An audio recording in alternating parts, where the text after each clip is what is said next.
brand new banger.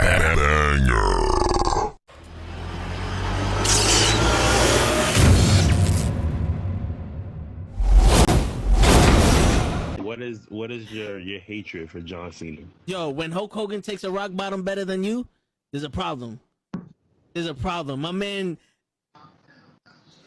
All right, so give me the camera. One rock bottom. Yo, no, it's more than that. Show, give me the camera. I got the fucking camera. Kenny, I'm gonna have to do it for you. I'm gonna give you the whole spiel. He came out as a prototype. Whatever. You know, he slaps Kurt Angle. Ruthless aggression. I'm not into that. Whatever. He comes out as a rapper. I'm like, okay, all right, I can dig it. You know, he's from Boston, so that's a strike. You know, us New Yorkers, we don't fuck with Boston too much, but you know what? I'll look over that. He's doing his thing. Something original. Some I could, you know, there's something different. It's entertaining. Comes around, and my man has a choice between The Big Show, Kane, or Shawn Michaels. And he gives the most pussiest promo I've ever heard in my life. I will never forgive this. And he's on some, well, you know, I don't want to fight The Big Show because, you know, he's a huge guy, and, you know, you got the Big Red Machine who wants to fight him, and Shawn Michaels is a legend. Fuck that, bro. You already beat all these motherfuckers already. Her return on SmackDown. Okay. So I definitely read some rumors about that. Because for whatever reason, and I don't know Cody's reason, you turn around and go back, and people are gonna be, you destroyed thrones, and you go back? We have been doing this shit for ages, and he still doesn't know how to take it right. Trust me. That's it. I got you. Oh, man, shit. Collapse with the kick. That's what I'm saying. That's the way he didn't collapse during the sun. It was the kick. He's not even in his fucking chair when he gets in this fucking thing. He's not even in his fucking chair. Yeah, but he there goes, oh! There he goes. Both matches without the wrestlers were entertaining. And on that note, everyone, it's your friendly neighborhood. I stay loose, I stay hype. I stay loose, I stay hype.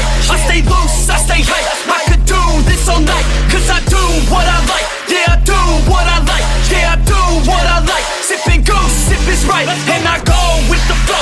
Yeah, I go with the flow. Yeah, I go with the flow. Cause I know I'm the show. In the zone, here I go. In the zone, here I go. In the zone, here I go. Yeah, they know I'm a pro.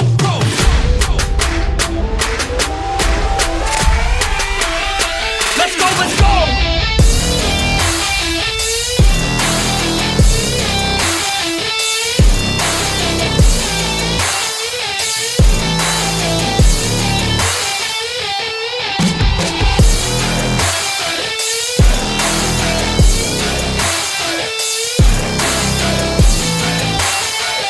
Yeah!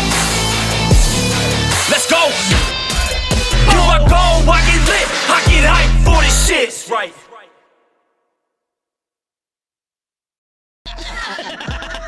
Word. He be like, I got a left elbow and a right elbow. I can break your face with an any elbow. Make sure that you get elbowed in your elbow with an elbow. Got the arm bar, get the phone ball, get around with the bomb with the bomb ball.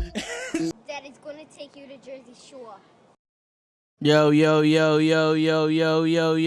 what's going on, everybody? We late, but we made it, baby. We late, but we made it. Stop fucking around. What's going on this Thursday night? You know what that means? It's Knucklehead Networks, Wrestling with Knuckleheads. It is WrestleMania weekend. Well, we just passed WrestleMania weekend. We just passed the WWE selling their company. And I've been telling y'all since day one, Vince McMahon ain't never left.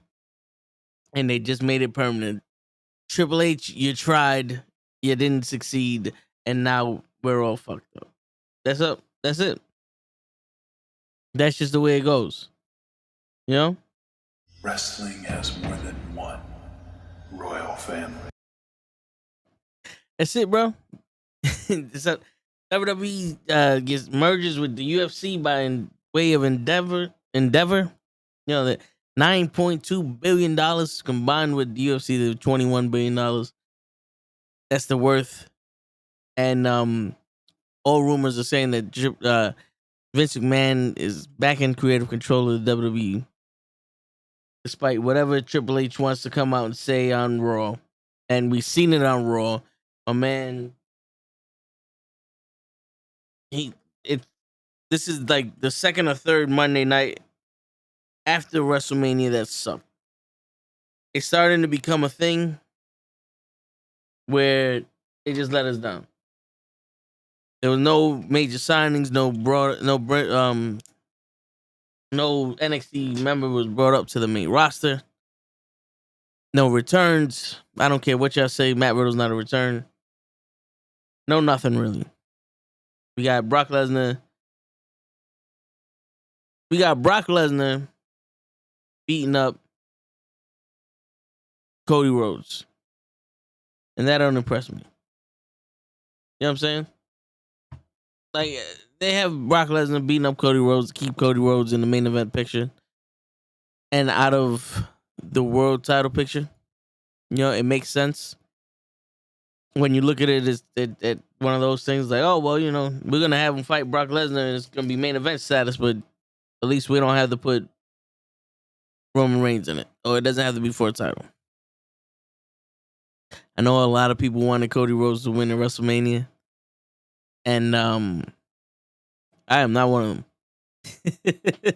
I mean, if he would have won, I wouldn't have been mad. Like, I wouldn't have, you know, like, oh my God. Like, I wouldn't have been surprised, but I was one of those people like, yo, I think someone else should take this title from Roman.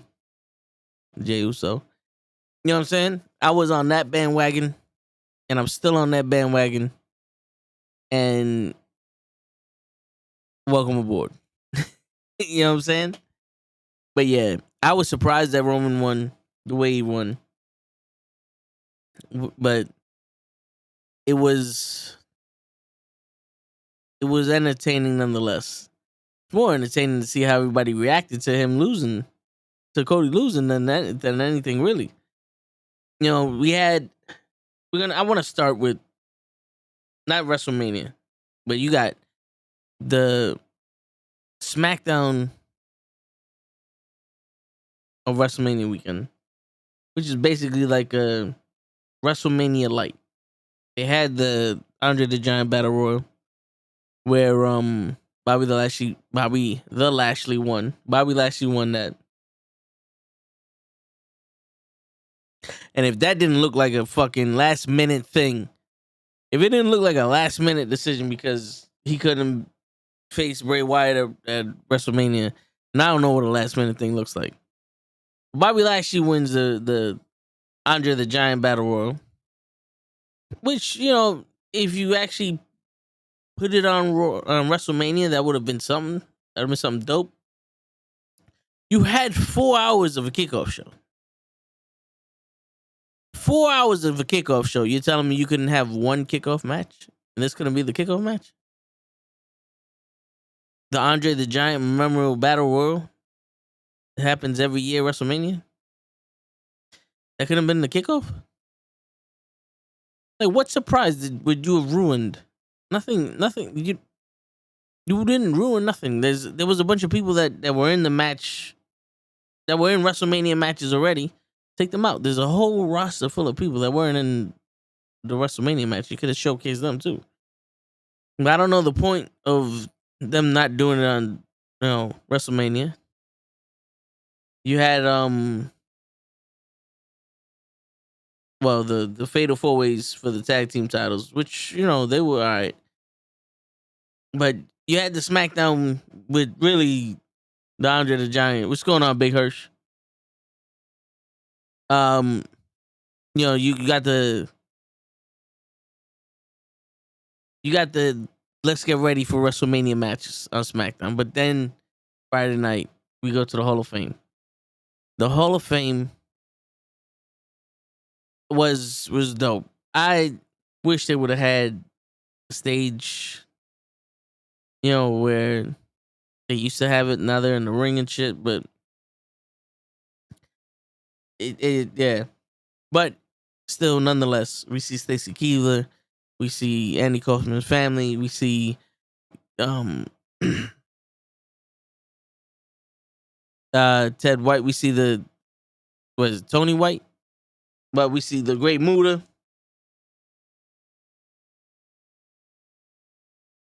We see the Great Muta, which actually I thought we would never seen him in WWE, especially after the Rumble.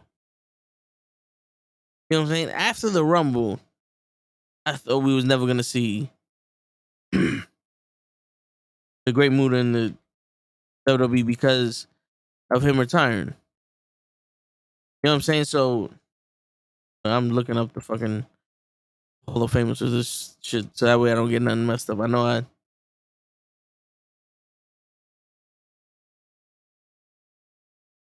Tim White. There you go. Tim White. So we got Stacy Keibler, Andy Kaufman, Great Muta, Tim White, and Rey Mysterio Jr. Or as y'all know him as Rey Mysterio. They're the Hall of Famers. What's going on? Kevin Skip, what's going on? Oh, y'all people over here talking. Thanks, Kenny. Appreciate you, bro. I'm over here looking it up and you bullshitting around. Out, yo, dude. I know I'm late. Night 1 of Mania was great all around. Night 2 was a complete joke of Mania. Why was Night 2 a joke, Jerry? Why was Night 2 a joke? Because none of the champions changed? Like in Night 1, the champions all changed, if I'm not mistaken. No, not all of them. The only championships that changed was the tag team championships. Because we started out with the United States champion, and we ended with the new tag team champions. The women's champion changed, okay, but that was Night 1. All right, so we got the women's championship and the tag team championships changed hands, but the United States championship didn't. Tim White and it sucks that WWE got their clothes in the Muta. But you know something? This is why I was surprised that we got Muta in the Hall of Fame because of the Royal Rumble. Great Muta was going on tour. He was doing his goodbye tour. And the Royal Rumble was right there. I believe it was a couple of weeks right after he had the match with Shinsuke Nakamura. To have Muta in the Rumble would have been crazy. It's not like you're going to take a spot from somebody that didn't deserve it. So I was like, all right, if they didn't put him in the Rumble, WWE ain't never going to get this man on this shit. But they got him in there. And his speech was crazy. You know, it was like a 45-minute speech. You can't get that man to shut up. Just stop by to say hi and to see if you were ready for SmackDown tomorrow night. Yo, I know Triple H is coming out to say the same shit he said on Raw, but he ain't ready for the fact that he's full of shit. Now, I don't know. Is he just going to come out and say that he quit? Because I remember that was the rumor. We felt like Triple H was quitting on Monday Night Raw when he gave that speech. We all felt it. We felt the vibes. He was giving that speech like he was about to quit. Conan's speech was fucking phenomenal, Ray. I'm not gonna lie, yo, my man was speaking eloquently. He was, yo, you could feel the love from this man for Rey Mysterio and his, the Mexican heritage and all other shit. And not for nothing, I know that they're Mexican, but just seeing them represent the Spanish culture and the Latinos and all that other stuff, I was proud, like, just to hear his story and all that. I was always a fan of Rey. The minute I saw him, the minute I locked eyes on him, I believe it was in WCW, and then I was able to see him in ECW afterwards, but I was like, this is my guy. The minute I saw him with the mask, all that other shit, he wrestling, Dean Malenko, instantly he was my favorite. It's Night 1 had us on Cloud 9, and boom, we get to Night 2. Night 2 was not a joke. I don't think Night 2 was a joke. Not much surprises for one. Okay, so Night 2 wasn't good because of the surprises. It was advertised for a lot of surprises in Night 2. I just felt it was a letdown with booking decisions and my perception of it. You know something? I can understand the booking of it, but yo, Night 2, the triple threat match for the Intercontinental title, fucking won. That match was match of the weekend. The triple threat match with Sheamus, Drew McIntyre, and Gunther was the match of the weekend. That shit was hard hitting, fast paced, nonstop, and I felt like that's what Rhea and Charlotte wanted to do. Because I know a lot of people praise that match for night one. I was sitting there like that match went a little bit too long for me. You know, it was a little bit slow. It was a little bit, awkward for me. Maybe like I see things differently, but that was a fucking match, the triple threat match. Triple H might quit because UFC joined with the WWE and they're trying to change stuff, and he don't like. Hey man, once Vince McMahon came back, they said it. Morrell was down on Monday. They changed everything last minute. There's video of them talking to Seth Rollins before they came back from commercial, and you saw what happened when we came back from commercial. He just came back and he's sitting there and they're singing the song, and he walks out. Now, I don't know if they cut his time. I don't know if they just said, yo, bro, you wasn't supposed to come out here. I don't know what happened. But Raw was a clusterfuck. I honestly think there should have been more surprises on Raw than there was on WrestleMania. With Shane McMahon blowing both of his quads or one of his quads just standing. That was surprise enough. They post with the WWE names. Wait, they can't change the name of WWE. Would SmackDown still be named SmackDown? Would Raw still be named Raw? They have to. Like, they own the copyrights for it. And you change the name of Raw and SmackDown, like, you're changing a lot. But then again, we've known them to do stupid shit too. It's not like the WWE is a perfect fucking company that doesn't do stupid shit in the name of profit. Like Crown's Jewel, Queen of the Ring, the world's greatest Royal Rumble. They've done a lot for money, and it's not even, yeah. So what would we change Monday Night Raw to? It's like, shit. What would we change it to? Would it be Raw every Monday? Would it be an event? That's what Vince and them was talking about in his interview. Shit, that's crazy. Like, what would they change it to? Would it be WWE Monday 2.5? Like, you know how the UFC has, UFC 183, 184 and shit. And then they have the, like, UFC Vegas 16. Showtime? Shit, there's a whole channel called Showtime. WWE Showtime on Monday nights. Imagine that, Kenny. We're doing the Monday night Showtime watch along. Showtime, 9 o'clock. Be there or be square. It's where the big boys play. That's crazy. And what would SmackDown be? Bedtime? Showtime and bedtime. Where the big boys play. Mondays and Fridays, 9 o'clock. Shit. That's crazy. Showtime. All right. Well, I didn't hear that. I just know that I was right this entire time. But get this shit. Since we're gonna skip WrestleMania and go straight to the sale, because we got a whole bunch of time left, and we got Kenny on his way, and Gigi's on her way, and Show might be on his way, and whoever else is coming to be on their way. This is my theory. Vince McMahon. Go watch it. We don't know. All we know is Triple H is pissed. Yeah, he's definitely pissed. This is my theory. A long time ago, Vince McMahon probably told the family that he's not going to give up the company. He's going to run it until he dies. And it started a fucking in battle with Stephanie McMahon and Shane McMahon and Triple H, because they like, yo, bro, we can take this company to higher levels or whatever the case may be. And Vince is like, fuck this. I'm not giving this shit up until I'm dead. And then they started the whole scandal. Right? This is what I'm thinking. Stephanie McMahon goes, I'm going to step down. I need time to be with my family. It's Triple H. At this point, I think Triple H went through that heart attack or whatever. And then right after that, scandal erupts.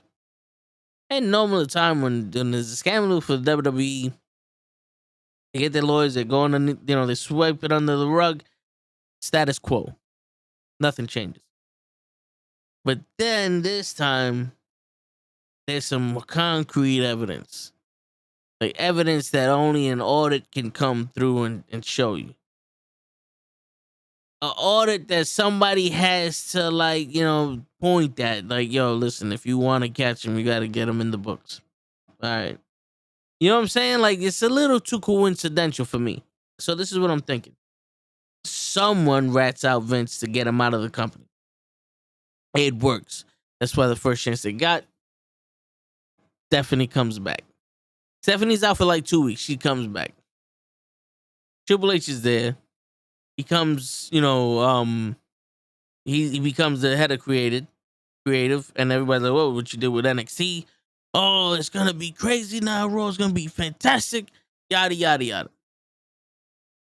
They start, and Triple H is like, "Well, we gotta finish what they started. So SummerSlam, we're gonna do it."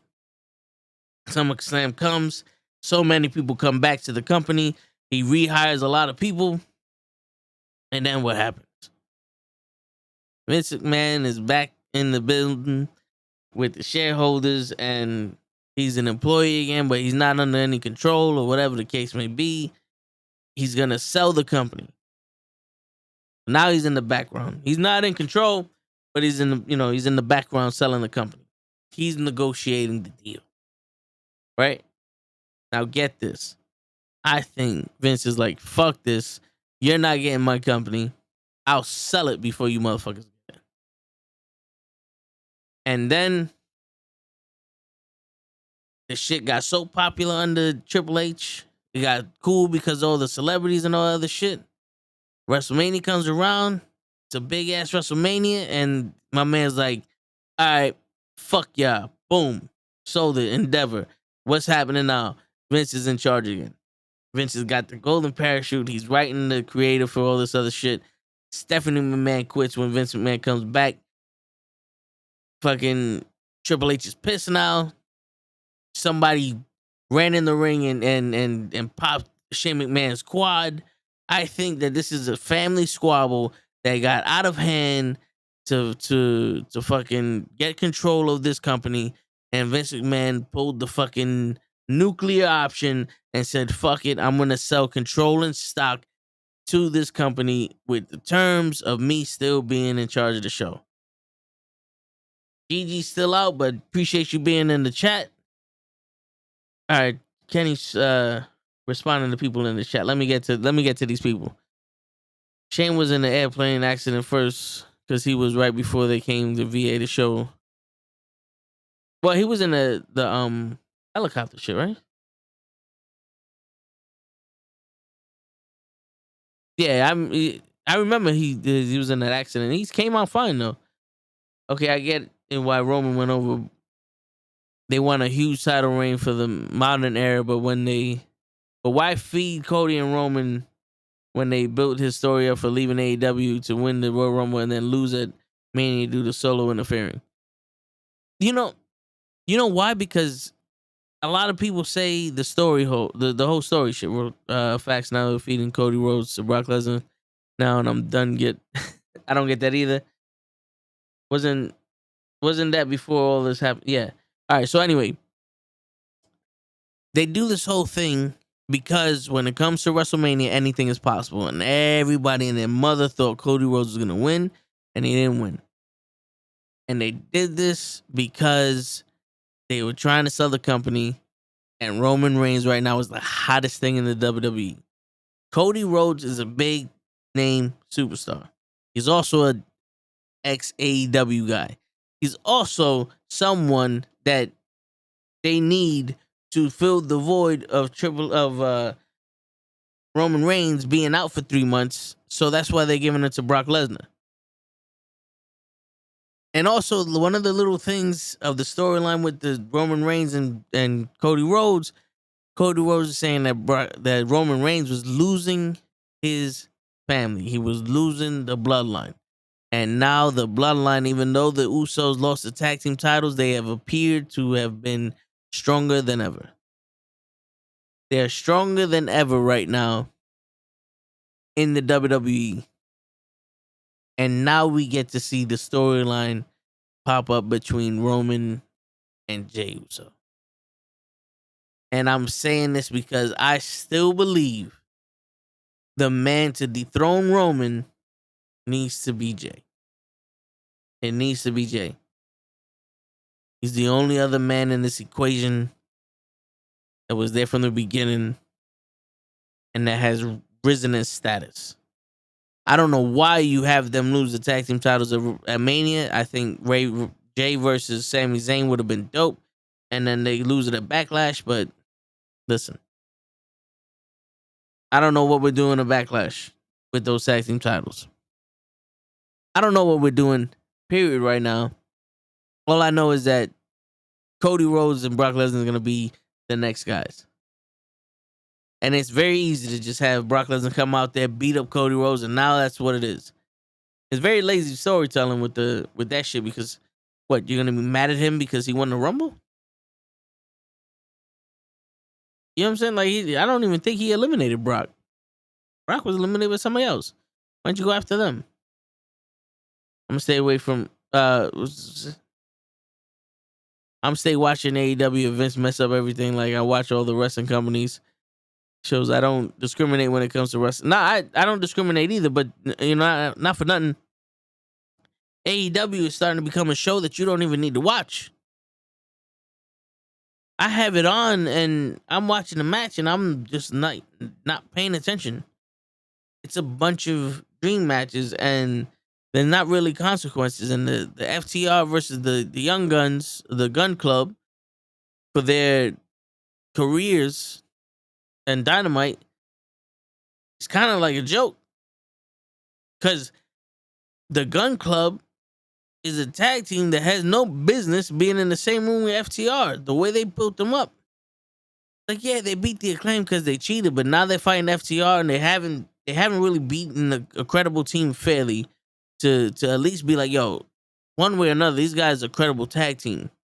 No matter how they got here, they're staying here, and it seems like they're going to be here for a while.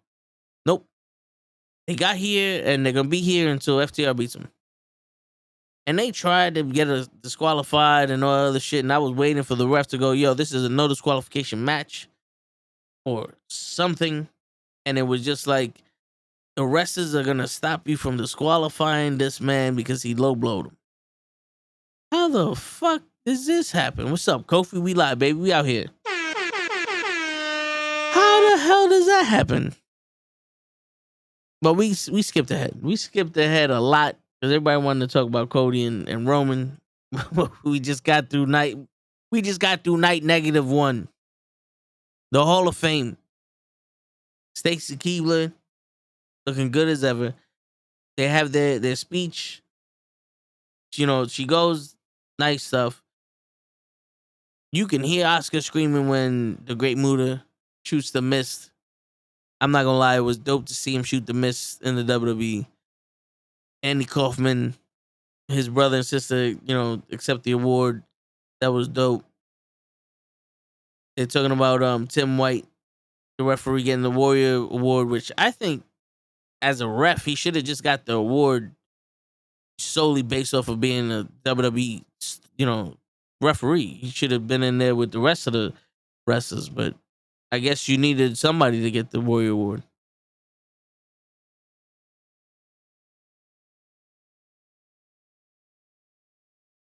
You know what I'm saying? So, but then we get to Conan. My man, yo, I am sad that Conan has never gotten the chance to be in the WWE. I've always said it. I feel like Conan, if Road Dogg did it, like Conan was the real version of Road Dogg. Like Road Dogg is the popular mainstream version of Conan, and Conan is the hood version of the real shit. You know what I'm saying? Like everything Road Dogg did, Conan could have did better. just with a little bit more authenticity. Cause Road Dogg had some charisma, but Conan was living about that. He was body, roddy. You know what I'm saying? And seeing him talk the way he did in the WWE inducting Ray, I would have loved to see him talk on the mic. I'd have loved to see him be part of the invasion with the WCW and NWO. Imagine if they would have really bring the real NWO. Like, it's Hogan, Nash, Scott Steiner, Conan, Sting, like the real, like the main core is a whole group of people, not just 3 people in there. That shit would have been dope. You'd have seen NWO versus DX. Conan would have been like, I would have loved to see Conan in the WWE for some length of time, something. But him doing the Hall of Fame shit was dope. Then you hear Ray's story. And I'm not going to lie to you. When Dominic walked out and you saw Ray's face and he was really like tearing up, I was like, yo, Ray has to be the man right now. Ray is the GOAT. Just seeing this shit, just seeing the way he reacted to it and then hearing his story, Ray got to be the GOAT. Yeah, he did one hell of an introduction for Ray. Because Shane McMahon wasn't physically ready to be at WrestleMania, in my opinion. He was sucking the wind out of the breath and time got. Yeah. Shane always looked like that though. Shane has always looked like after his first little dancing, he does a little Ali shuffle and his little shit. He's out of breath. He's always like that shit. And it's crazy. I want to know what he was doing that he popped his quad from jumping up the thing. Like because of the podcast, I haven't done most physical activity or strenuous activity for a long time. And today I had to do some crazy shit. And I'm like, I'm still good to go. So I know I'm younger than Shane, but shit, my man just jumped. He walked down a hill that was 3 miles long and they called it a ramp and there was no problem. That should have been warm up enough.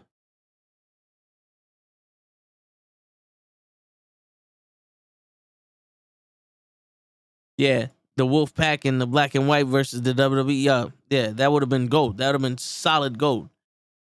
But, a lot of the wrestlers didn't want to take, they wanted that contract. When they left the WWE, when they closed WCW, AOL was still paying out their contracts for them to just sit at home. So that's why they were just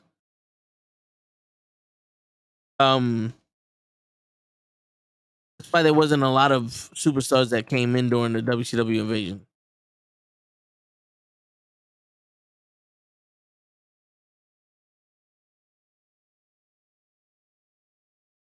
I'm sorry. That's why there wasn't a lot of wrestlers for the invasion at that time. But if they would have had better circumstances, or they would have waited until the shit died down, that invasion would have been dope. I think it would have been dope. But yeah, Ray telling the story how his wife Angie was quit school to get a job to send him money so he could train, and then my man's 16 and they're saying he's 19 at a 18 and over bar, and that was dope. And I feel like he got enough justice for what he did in this industry. And his mask, that mask was fire. I don't know if y'all seen that, man. The gold mask, woo, that shit was fire.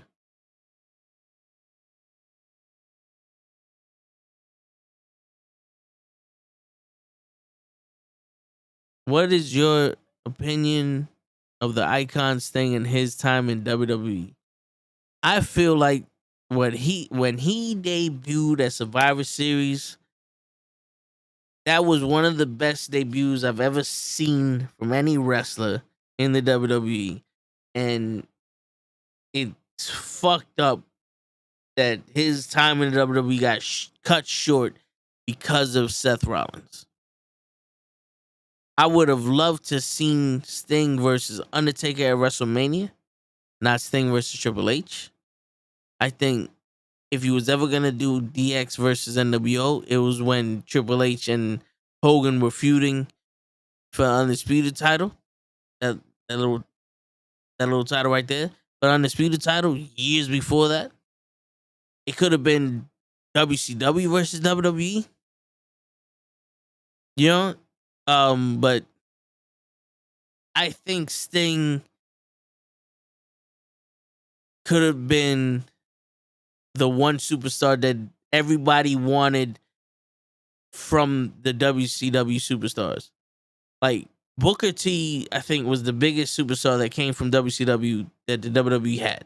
And I think Sting could have been just as big or bigger with him coming in, winning the WWE title, facing Triple H, carrying that shit for like maybe 3, 4, 5 months, and just doing his thing. Because at that time he was still prime, like not prime, but he was still able to go and hang with people. He wasn't hurt. Like now he's going, but you could tell, you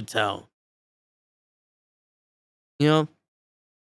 But yeah, man, I think they really missed the opportunity with Sting, and him getting hurt was fucking unfortunate. I still can't get over his Adidas suit. Who's Adidas? Oh, the Shane McMahon's Adidas suit. Yeah, that's crazy. Shane looked like he's out of breath, but he's in shape to do mixed martial arts and all the other shit that he be doing. Yeah, I don't think he be doing mixed martial. I think he does striking. There's a big difference from people throwing punches with the gloves and knees to somebody holding a thing, and actual like physical activity. Because remember, you spend more energy missing a punch than you do landing one. And then one of these fights, you throw these punches and you're missing and all other shit. You have somebody giving you resistance back, and you're doing moves that you don't really do because he's doing MMA and he came in there to wrestle. In MMA, you don't leapfrog somebody. My man was not ready for that shit. If you're gonna train to wrestle, do it with wrestling. That's what Edge did when he came back, and Edge wasn't that fucking bad when he came back. He didn't look like he had ring rust because he was wrestling to get in shape to wrestle. All right, what Leon the King said? That's what happens when you book old talent versus young talent. What you talking about, Shane and the Miz, or you talking about Sting and Seth Rollins? Yeah, Sting versus Taker should have happened. Besides Goldberg, but they nonetheless did Bill dirty as well. Yo, that whole thing with what's going on, Leon? That whole thing with Goldberg and Undertaker, I'm not gonna lie, that was a dream match. That was a match that I didn't even consider happening because just of the stature. Like when Goldberg was in the WWE in his prime and he didn't fight the Undertaker, I'm like, all right, they're keeping these people away just for the simple. They're never gonna wrestle. And then they did this shit at Saudi. I was like, damn, son, they're doing this shit at Saudi. They're selling out. Cause you know they're doing this shit for money. So I'm sitting here and I'm like, all right, yo, this is gonna be something. And you watch the match, and Goldberg gonna pick up Undertaker. Undertaker was having, he was having problems by almost getting decapitated by Goldberg. Goldberg is concussed. It was a clusterfuck of a match. And that also looked like two guys that was not on the same page. You know what I'm saying? They weren't on the same page to begin with, and they both were hurt, and one of them was knocked out. So yeah, it was a clusterfuck. And it's not even like, oh, don't never do it again. Because I'm pretty sure if you would have gave them the chance to do it again, one of them would have been like, okay, last time fucking sucked. Let's figure out what we're gonna do. I know Goldberg said he went there and he was more conditioned to have a longer match because he thought he's wrestling Undertaker. Undertaker has 20, 30-minute matches. Now he wants to be conditioned to wrestle the Undertaker in 20, 30-minute match. He didn't know that the motherfucker wanted to be powerful and have a 7-minute match and shit. But then again, this is where communication comes in. Now Ray had the Adidas suit on. Oh, you talking about the Adidas suit at WrestleMania when they showed the that I'm not gonna lie, that shit was fresh. I think Goldberg and Steve Austin was the biggest superstars that came from WCW, and then the Big Show and Booker T. Well, Stone Cold Steve Austin came from WCW, but he was stunning Steve Austin. Yeah, he did the most from WCW, but he's still more like a WWE grown guy because he didn't come to the WWE as stunning Steve Austin. He came to the WWE because WCW fired him. Whereas Booker T was the top guy in WCW, and then he had to transition over to WWE because there's no more WCW. When I was talking about that, that's the type of, that's what I was talking about. The criteria of what a big superstar from WCW to WWE. That's what I meant. You know what I'm saying? But I think Sting should have and could have had a better run and a longer run in the WWE if it wasn't for the Seth Rollins incident. Sting and Seth Rollins. Yeah. But yo, Sting was staying with Rollins. It's just, dude, after the 87th fucking buckle bomb, cut that shit out. Cut that shit out. I'm not talking about that. I'm saying in 2004. All right, let's go with 2004. I'm having like six different conversations with y'all. You talking about Goldberg? And wait. Yeah, Sting versus Taker should have happened besides Goldberg, but they nonetheless did Bill Goldberg. They did Bill dirty as well in 1994. In 2004? What they do with Goldberg in 2004? You talking about when with Brock Lesnar? WrestleMania 20?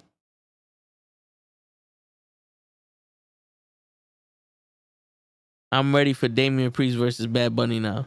Holy shit. Damian Priest versus Bad Bunny? I don't think Bad Bunny has a chance. I don't think they should even have Bad Bunny have a chance against Damian Priest.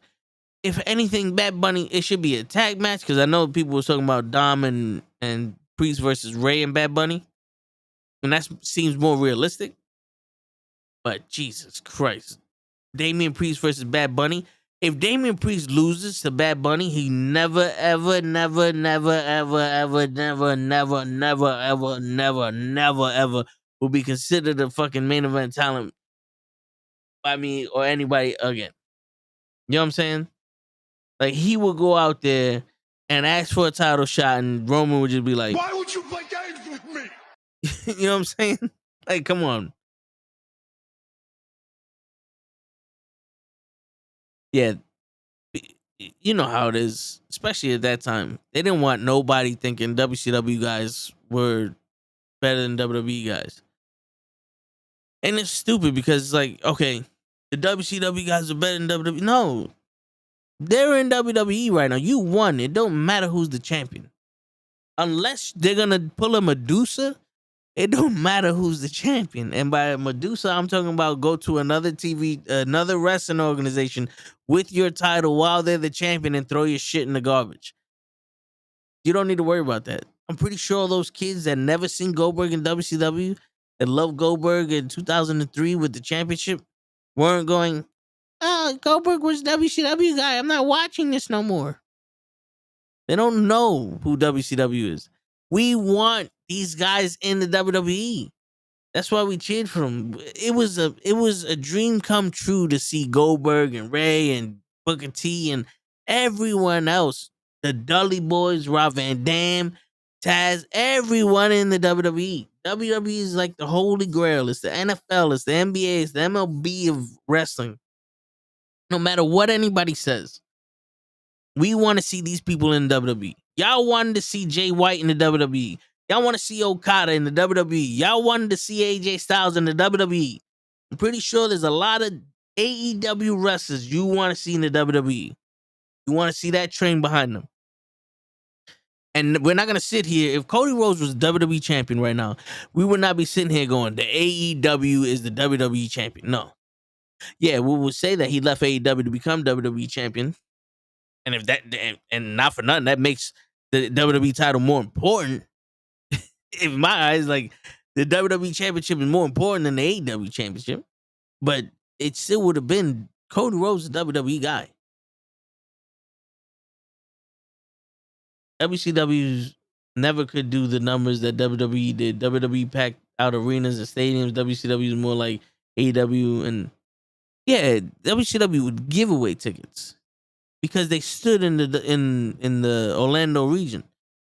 They had their Orlando crowd, so they stood there. It was like when AEW during the lockdown and COVID, they stood in Jacksonville. You know what I'm saying? So WCW was like what Fall Sale is for NXT.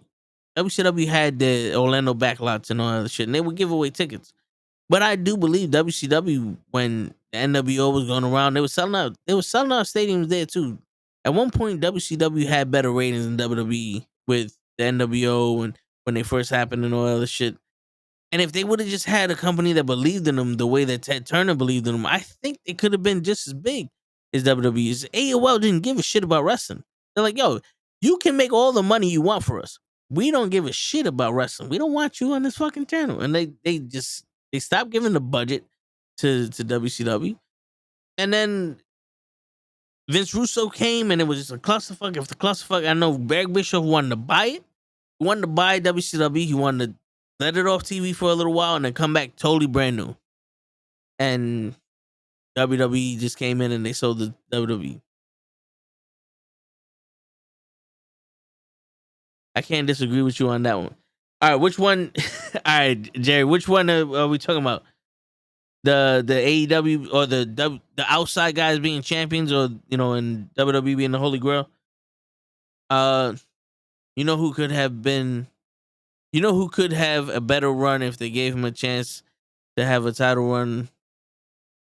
Who could have had a better run if they gave him a chance? R-Truth. Not for nothing. I think at the stage R-Truth was in, now, like, R-Truth is old, right?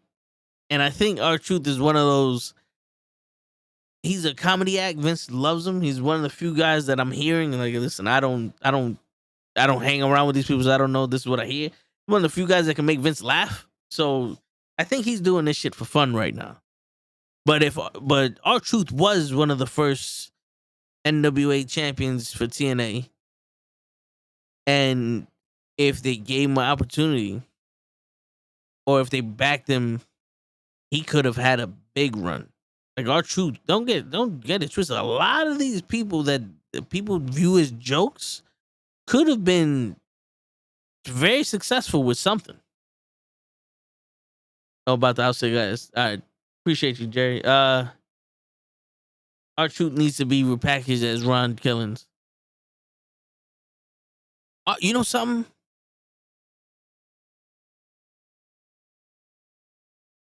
I don't know how you would do it, but I feel like R-Truth, Shelton Benjamin, Cedric Alexander, and I don't want to just name black talent, but talent like that is spectacular outside of the realm of their promos, which I don't think should be the end all be all of a wrestler. Because Brock doesn't speak, but he gets over everywhere he goes. I think you have him in a faction with like that serious shit. I think with enough seriousness, they can do some damage. Like, not like a Hurt Business, because you need Bobby Lashley for that, because he's the Hurt Business guy. He's the guy. But you give him something like that, it'd be almost like a, what is it, 3 Live Crew? Remember when he had the 3 Live Crew in TNA? It'd be something like that, It'd be cool, because now you have a faction that's not the top of the card, but they can fuck around with people like the Judgment Day or Mustafa Ali, Gargano. You know what I'm saying? They can be serious, but they don't have to be the top of the card. Like, every faction now needs to be champion. They don't need to do it. I can see him leading some shit like that. Him being pissed off and him coming back on some, yo, I'm tired of this shit. On another superstar who could.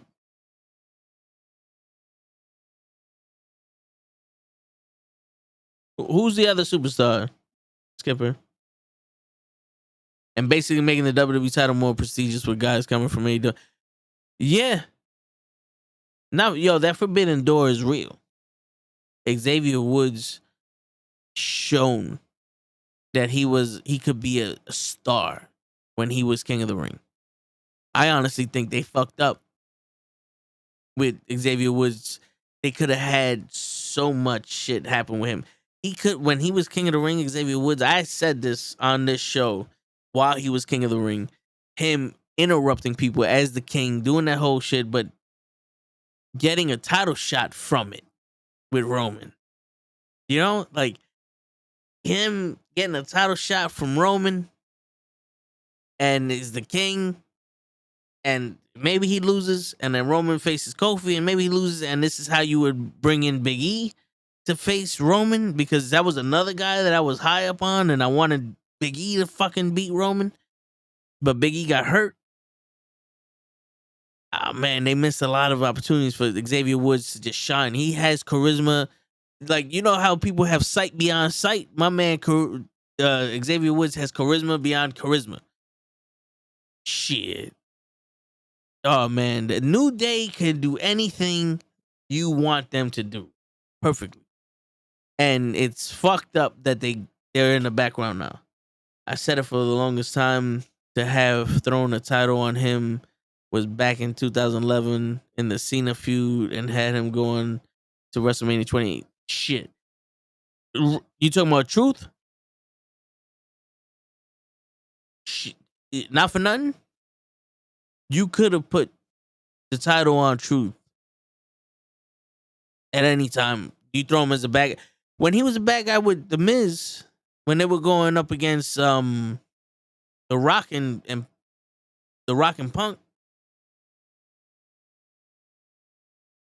that would have been a time to have him in that, you know, in that. He already shown he can go with The Rock. And I'm not saying you beat The Rock for the title, but if you gave the title to The Miz, you could give the title to Truth too. Like, listen, when we're saying he could be champion, a month, 2 months, not 6, 7 years. You know what I'm saying? Like, Ray was champion for a long time. I mean, for few increments, but he was still champion. He won the world title and lost the shit the same day to Kane.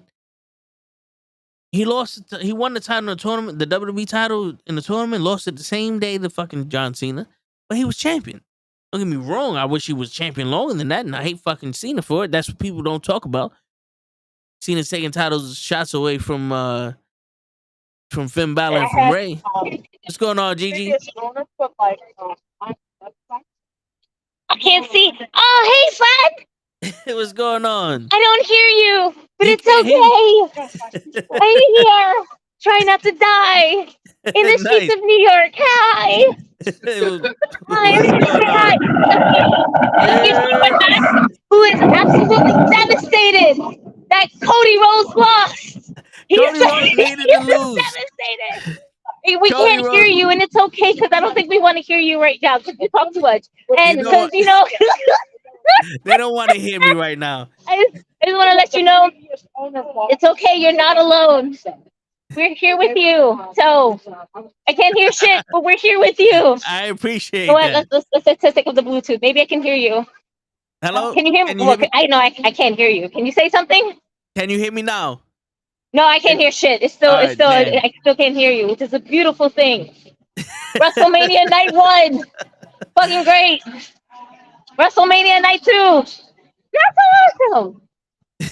Monday Night Raw. What the fuck? Yeah, that was horrible. Basura. Yeah.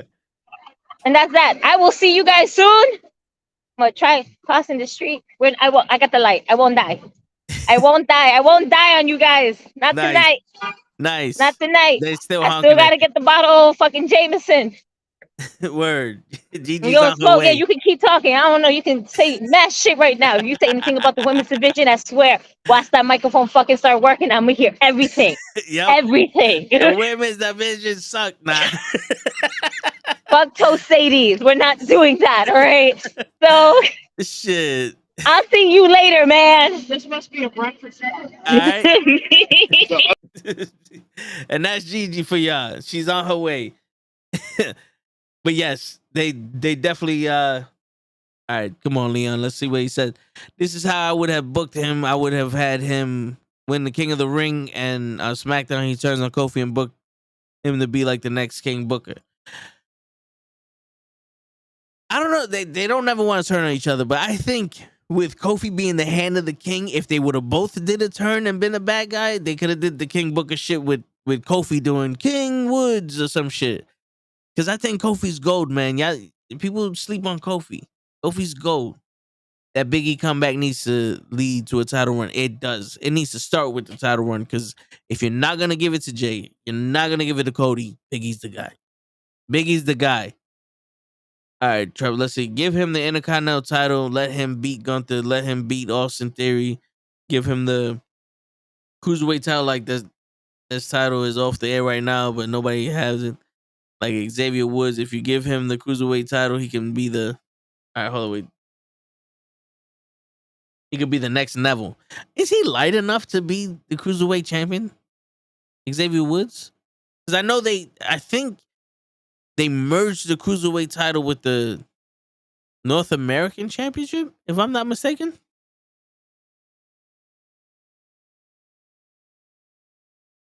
But I think Xavier Woods should be United States Intercontinental Championship. To be honest with you, SmackDown, I think, is the place where the lost toys go to die. You know what I'm saying? Like right now, SmackDown ain't got no heat but Roman. They got no heat but Roman. The tag team titles was they're being held hostage. The Intercontinental Champion is doing shit, but he's not. He's pay-per-view. He's a pay-per-view fighter, and he hasn't been on any of the pay-per-views except for SummerSlam and now WrestleMania. They need to make him bigger. But SmackDown seems like the show where people go to die and lose steam. Like Liv Morgan was hotter than shit when she won the SmackDown title. Went to SmackDown, phased the fuck out. First night. Rhea Ripley, I want to see her be on SmackDown. I think she should have stayed on fucking Raw. But listen, man. You bring Xavier Woods to Raw, have him feud with Austin Theory. Gold. I see your vision for Xavier Woods. Xavier Woods does need to stop acting like he's the old-time vet that can't do nothing more. Let him go. Because, not for nothing, you could still have Kofi Kingston with him, being his guy, being his team, his partner, and all that other shit, supporting him. It's beautiful to see that. We don't need a turn just because you're a faction. Just because you're a team. We don't need the turn. It's beautiful to see it supporting each other. Real brotherhood. Who's to say Kofi doesn't, go on his own path and do his own thing, but while still underneath the New Day love, like how Big E did. But I would like to see Xavier Woods do his thing. I know Xavier Woods got his hands full with up, down, down, and left ways and sideways or whatever the fuck else he's doing. But still, it would be dope. He's a pretty good performer. They need to bring 205 Live back, or a new division like the X division, the TNA. This is what I was saying for WrestleMania. No, actually, I was watching this during Stand and Deliver. Picture this. We don't have 205, but we have a TV title.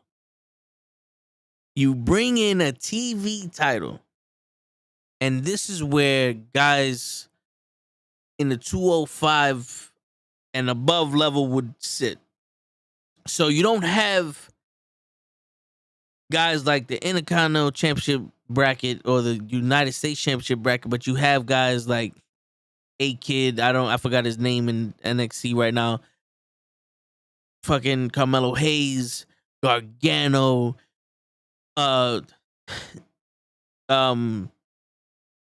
forgive me with these names. That right now these name drops are not happening. The dude who was stalking the Miz, you have someone, people like that. You can have Shelton Benjamin and Cedric Alexander and Xavier Woods here, and they'll put on bangers. Like, these are the people that they don't need to speak. They're just on TV putting on good matches. Your Ricochet could be the TV champion, and they go through every brand, and as long as they're on TV, they defend the title. And that's where you have your banger versus, and that can be your WCW Cruiserweight division, your TV championship. Because right now, the guys that are above 205 can do what 205 does. And they don't need to be storyline. The Cruiserweight division held WCW. You're tuned in to see the NWO, but the WCW Cruiserweights was the reason you stayed tuned in. Not gonna lie, if you build a TV title division like a Cruiserweight division, like a WCW Cruiserweight division, but you don't have the weight, discrepancies, or you don't have the weight. What the fuck is the word I'm looking for? Limitation. You don't have the weight limitations. I think you got some gold there, and that's for every show. Every show. You don't even need to do it on the fucking the premium live events. It could just be on cable TV. Your NXTs, Raw, SmackDown. If you want to do a Saturday night main event, you want to do tribute to the troops, he could be there. That could be your workhorse. The United States champion can be the top title on Raw, Intercontinental top title on SmackDown. Roman Reigns is the final boss. We got this. There you go. You always have your top guys fighting for your main event, whatever, but you got the guys that are leading Raw and SmackDown will be the Intercontinental and the United States Championship. Your mid-tier, your Intercontinental tier for this now would be the TV title. And that will be defended on every show. And then you have your Roman Reigns or your WWE Universal Champions wrestling at every other pay-per-view or premium live event when it matters. Your WrestleManias, your SummerSlams, your Survivor Series. Like, you have your champion coming sporadically, defend his title against someone who earned it over the couple of months. And now they come in and fight him for it. And I think that's something that people can actually sit there and go, okay, so this is the way it goes now. Roman Reigns is going to sit back until someone actually deserves his title. And then he's going to come in and they're going to have their little shit where they do everything. And we're going to see if you're good enough to be there or not. And some people are going to be good enough to face him, but they're not going to be good enough to take the title from him. And I think that makes Roman even higher of a fucking heel. Like, that makes him even more of a champion. You know what I'm saying? Like, that puts Roman in a position that John Cena likes to talk himself to be in. Because for some reason, John Cena likes to talk himself as if he's God's gift to fucking wrestling. But yeah, so I that's my opinion on how I would have another championship if you wanted to do some kind of division like that. TV title. Was around the same weight class as Cedric Alexander, and Cedric Alexander was a cruiser. Yeah, but I heard Cedric had to lose a lot of weight to make 205. But then again, you don't, like, you can lie. This isn't like, this isn't fucking a boxing match where there's weight classes or other shit. You could say my man is 205. Shit, Yokozuna was 205. Crash Holly was the super duper heavyweight when he was the hardcore champion. Come on, bro. You could say whatever weight they want to be. Whatever weight they want to be, you can make it. You know what I'm saying? But y'all let me know what you think about a TV title. Back to WrestleMania. Back to WrestleMania Night 1.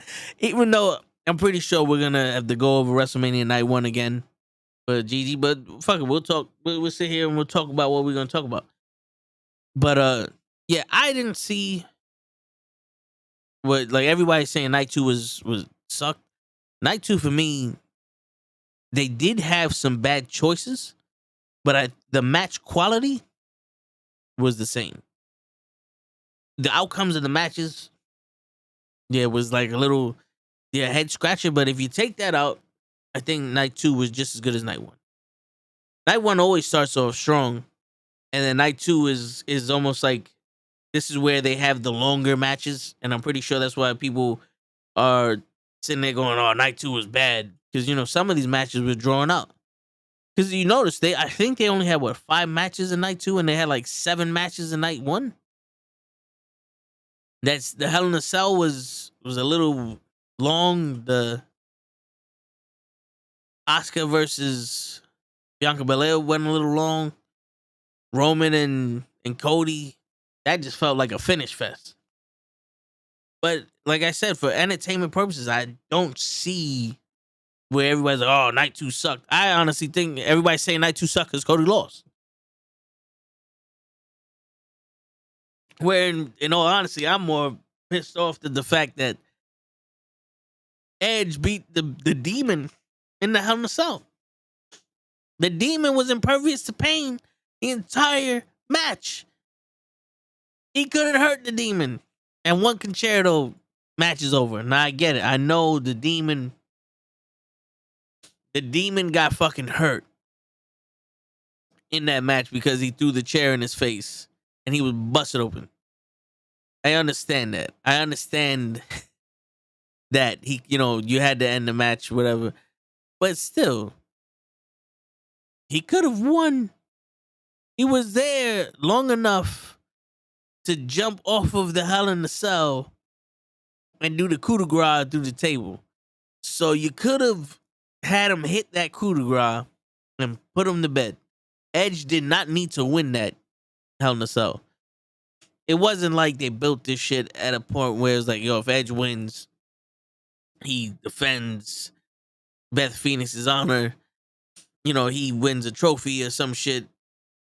It almost seemed like the Demon needed to win this.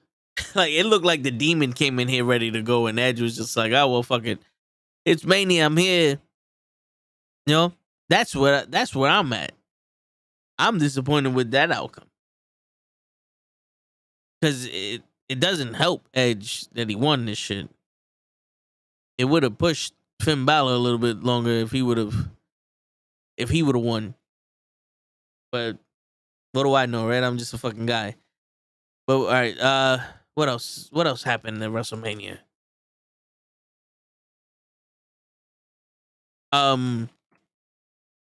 Ray and Dominic was do not get me twisted. Ray is the man here because he made that match better than what it was supposed to be. Dom didn't do shit but get his ass kicked, and Ray led the dance. This is why I'm saying Roman has got to be one of the best, because Roman made Logan Paul look way better than Seth Rollins did Logan Paul. They called the audible to have Edge win because Balor was split open. Yeah, but he still went. He could have won that match. It's not like the winner of that match was getting a title shot on Monday. If the winner was getting a title shot on Monday, okay, I get it. Finn would have never been able to get there Monday. The Demon lost to the Fiend, though. When did the Demon lose to the Fiend?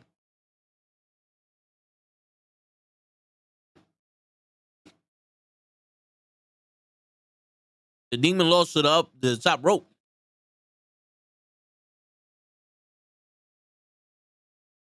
When he fought Roman Reigns. I don't know how my man fell off the top rope and died. I'm trying to. Oh, all right. We're gonna go match by match.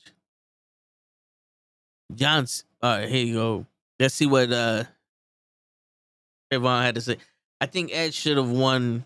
Though all of the stuff that the Judgment Day put is Edge through. They put Edge through. They turned on him, smashed his head with the car.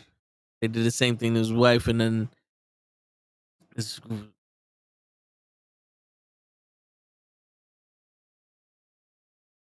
it was listen. I get it, but I don't get why he needed the Demon to come out. If it was Finn Balor versus Edge in Hell in a Cell, I get Edge winning. But Finn Balor, like the Demon, it looked like the opposite. It looked like the Demon came to avenge whatever the fuck Edge did to him, and not what like the Edge was avenging somebody. You know what I'm saying? That match, the way they did it, it needed to have Finn win.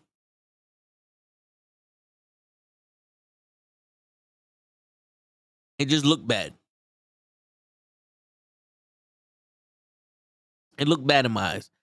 Last week, I don't know how many people were here last week, but last week we had Jared Diaz, independent wrestler, phenomenal wrestler. Go check him out. Go check him out on Instagram, YouTube, and all that stuff. We have a bunch of independent wrestlers on the show. Sometimes we interview them, catch up on the other shows. You can catch us on YouTube. If you're not on YouTube, I have a link tree up.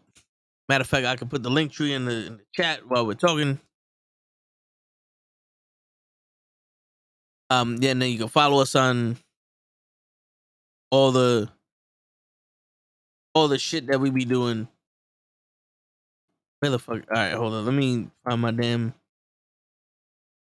We'll do it live, baby. We'll do it live. But yeah, so you can follow us on YouTube. We do a lot of interviews. You can see all the stuff on Facebook and everything that we do. I have a link tree, and everybody that's a part of the Knucklehead Network, their social media is on the. Hold on, I gotta do this shit on Facebook. Y'all on Facebook. Now I gotta get into the Facebook chat because I can't talk to y'all through this shit. Here goes the tree. So if y'all want to see the episodes from the last time, or the sports, or the comics, or the Monday Night Raw watch along, or the Tone Show, we do a show every week, every day of the week, Monday through Friday, every day. We do the show. We do a show about different topics. That's neither. We'll talk about that shit later. But anyway,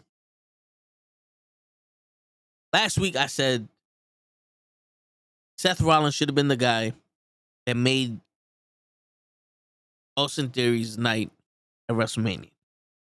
Seth Rollins should have been the guy that put Austin Theory over at WrestleMania, not John Cena. Boy, was I right. Because John Cena looked old and out of shape and slow as shit versus Austin Theory, and that match did nothing for Austin Theory. And now he's running around doing what I said he was going to do if he beat Cena, and that's just running around. I beat John Cena. He's pulling a fucking Miz, and it does nothing for his career. But if he'd have beat Seth Rollins, he would have been able to end that shit with Seth Rollins and move on to the next master. But it did nothing for Cena, and it was the smartest shit they did putting that match one. Because y'all motherfuckers forgot about it already. What's going on, Kenny? Yeah, what's going on, man? Chilling. Where you at? You headed to work? Yeah, I'm in the car right now. Yeah, I hit a road behind you. Yeah. What's going on, brother? How you doing, man? I'm all right, man. I thought Gigi was gonna be here, so when I popped in, I just saw you. Yeah, Gigi's on her way. She went to a dinner with her friend. You know, they were celebrating something, so she popped in for like 2 minutes to let us know she's on her way home. Yeah, but the Demon had to avenge some of his group. Edge kept going back to beat the brakes off of them, so they had to go get Edge. Like, yeah, but yo, listen, man. The storyline that they had throughout the weeks wasn't strong enough to hold water with that. It was like they said, Edge versus the Demon in Hell in a Cell. That should be good enough for y'all. Don't ask no more questions. You know what I'm saying? So when that happened, that's when my head was, the Demon came out looking strong as shit, and Edge just came out looking like he was the bad guy, Demon should have won this. You know what I'm saying? Shit, Edge looked like he was fighting for his life out there. Yo, word. The Demon ain't look impervious to pain against everybody except for Edge.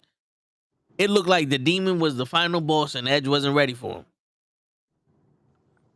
Shit, Edge hit Finn with a ladder, cracked the nigga's skull open. I was like, shit. When I saw that picture, Yeah. when he was backstage, I was like, damn, you owe him money? Yo, yeah, man. But he was still wrestling. That's the crazy shit. He was still out there doing his thing, jumping off of the cake. Like, they stapled his ass up. There was no blood after that. He had like 7 drops of blood, and it was clean. And fucking Shane McMahon was out here with one quad and couldn't even finish the rest of the segment. He couldn't even get up. Finn out here fucking leaking blood out here. Word.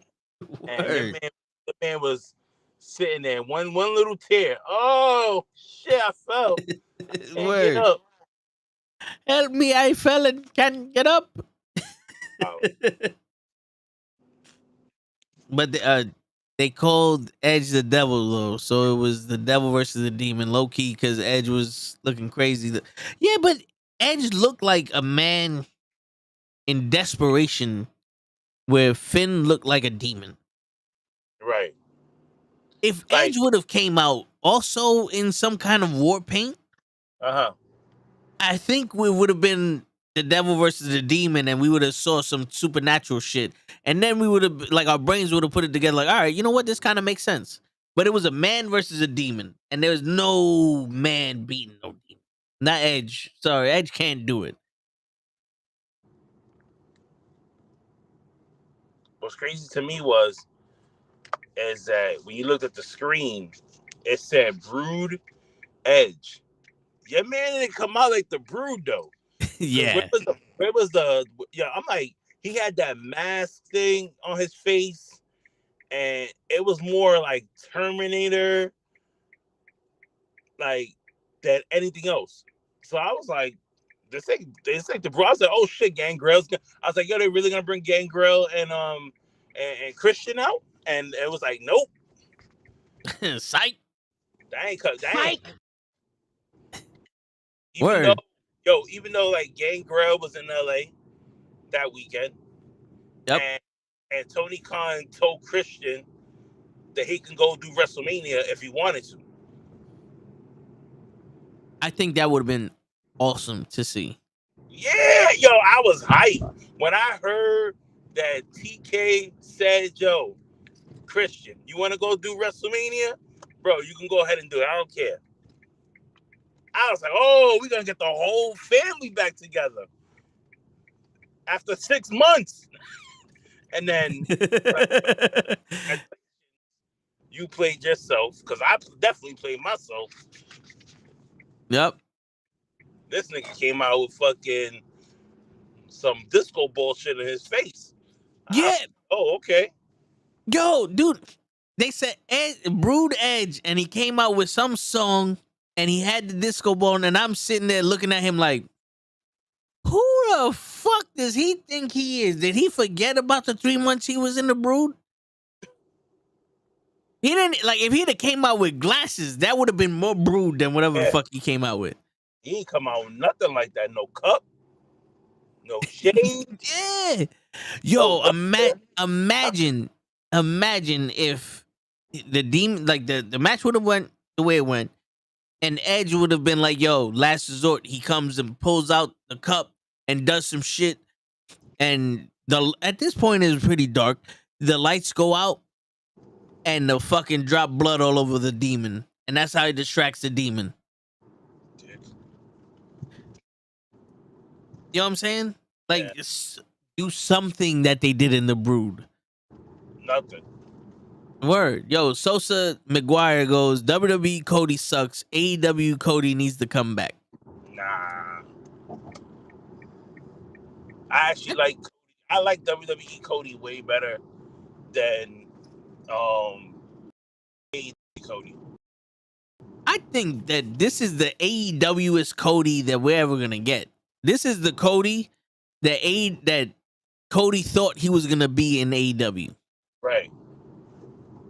Because he thought he was gonna get this whole "I'm a savior, I'm the god amongst men, y'all gonna fall at my feet," and then Jericho signed with AEW, and everybody said, "Cody who?"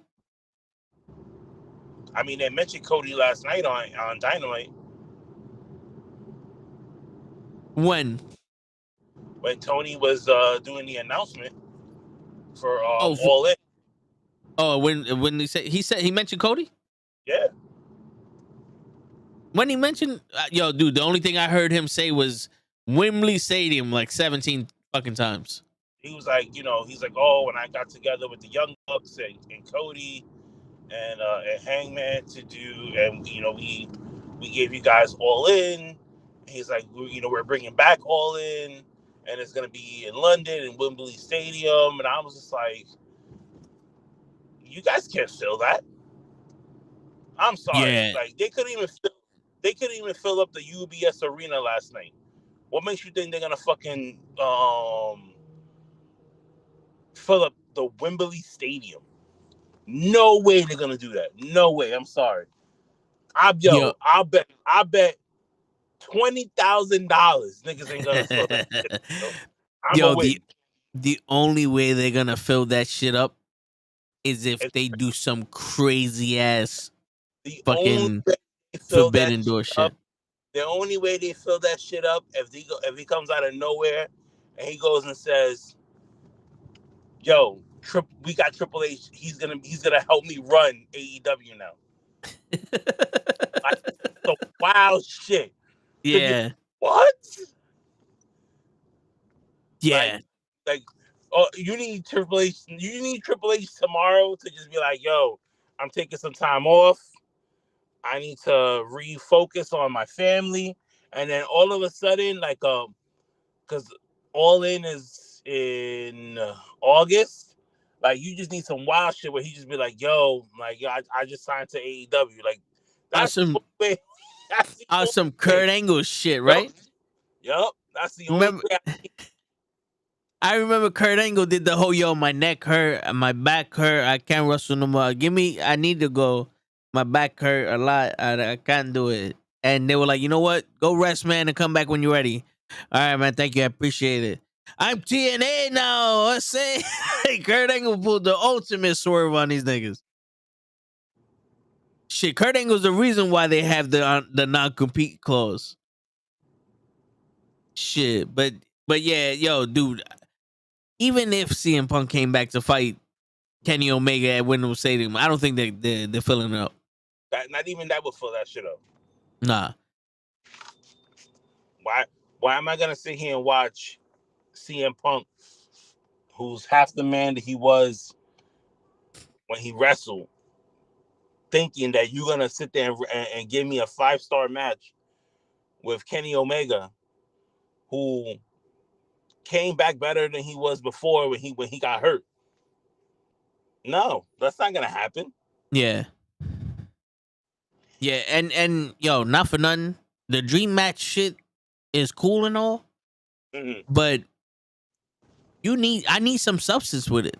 I've been watching Dynamite, like, if it's background noise, right. I don't get, like, when FTR won the titles last night, I didn't give a shit. It was dope, but it was like, all right, all right, let's go. Yeah. Time to go. I say, yeah, it's time for me to get up out of here. Word. I gotta go to work. No, but yeah, I mean, I would love, like, the dude from Mexico that fought Kenny Omega. Like, they did it the day of, and they tell you that he's a big deal, and then you watch the match, like, yo, this thing's phenomenal. But imagine if we would have had a week or two to build this match up, and they would have showed some shit, or he would have wrestled already. You know what I'm saying? Like, give us some anticipation.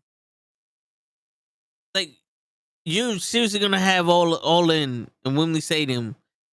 It has what, you're gonna have Okada come and fight Omega? Because I don't know about y'all, But I don't think the England fans be watching New Japan like that. So who you having coming in to wrestle your top guy for Wembley Stadium? Because even the WWE had to have British Bulldog and Bret Hart main event that shit. You know what I'm saying? Pretty sure Kenny's on mute because he's driving, but No. I was on the phone. I was on my job phone real quick. oh, okay. But I don't know. Like you look at it, and I'm just like, there's no. The way he's too trigger happy. You know what I mean? So it's like, who you gonna put that we haven't seen you put yet? Because if you tell us you can't put Mercedes and thinking that's gonna draw you money, because guess what? You got Forbidden Door coming up, and she wants to do Forbidden Door. So that dream match or that fucking entrance thing, whatever you're trying to do with her, is already Dunsville. Yeah. And I don't think that's big enough to pack out Wembley Stadium. Yep. As good as she is, I don't think that's packing out shit. Right. And there's like yeah, in all honesty, there's no one that's packing out Wembley Stadium unless it's fucking Roman Reigns versus Drew McIntyre or someone from fucking Tyson Fury versus Roman Reigns. Probably pack out Wembley Stadium. Right. Other than that, I don't see anybody, because right now there's no one in AEW that got the heat that can go international and sell out a fucking stadium like that. Listen, the only thing that will pack out that stadium right now is if you give people The Rock versus Roman Reigns. Yeah. That's it. Yeah.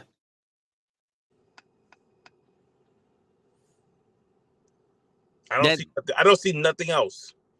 I don't see Roman versus Cody part 27. I don't see Brock versus Roman. I don't see Austin versus whoever selling out that stadium. I don't see John Cena selling out that stadium. The only person that will probably sell out that stadium right now is The Rock, because everybody wants to see The Rock right now. Yeah. Especially with Roman.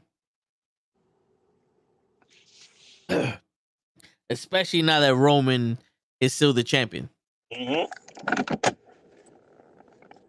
So, all right. So, Skipper goes, nah, y'all tripping. AEW Cody was better than WWE Cody. Nah, Tony was clowning Cody Rhodes. He was laughing at him at one point after Cody lost to Roman Reigns. I don't know. Was he laughing at him?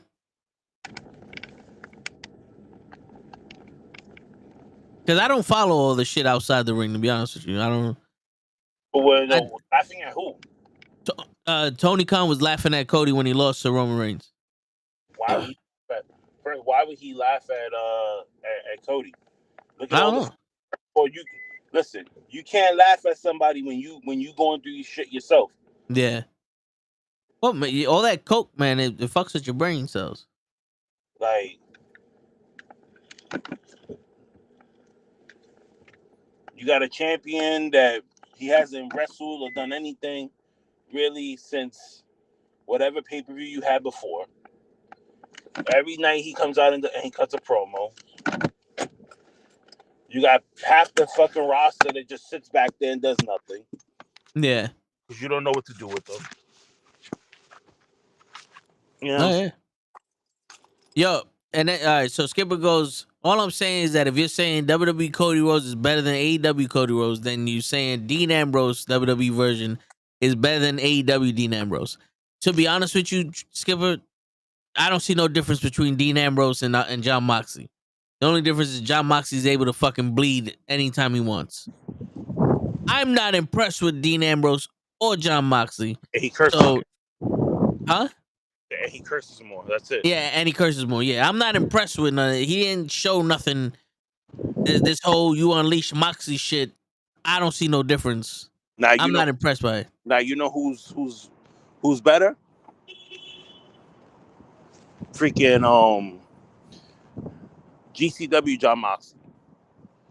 Okay, I never seen GCW because the fights listen, the fights that he's had in GCW have been way better than AEW and WWE.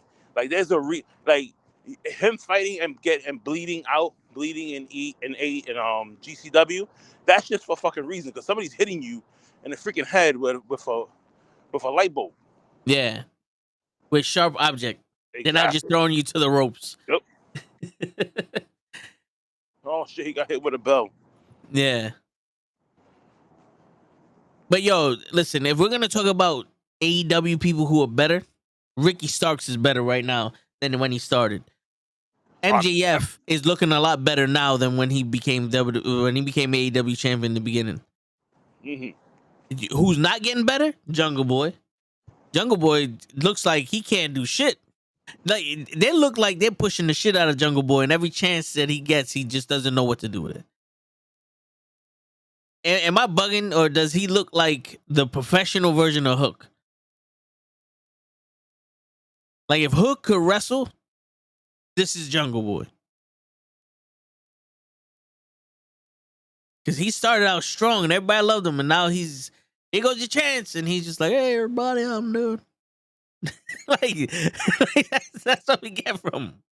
Sammy Guevara is trying his best to be stupid.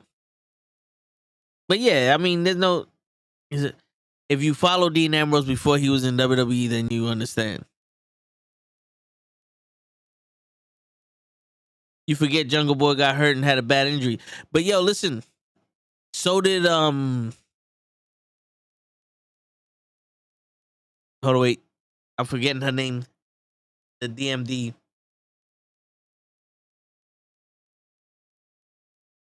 Why am I keep thinking of Jamie Hayter? I know it's not.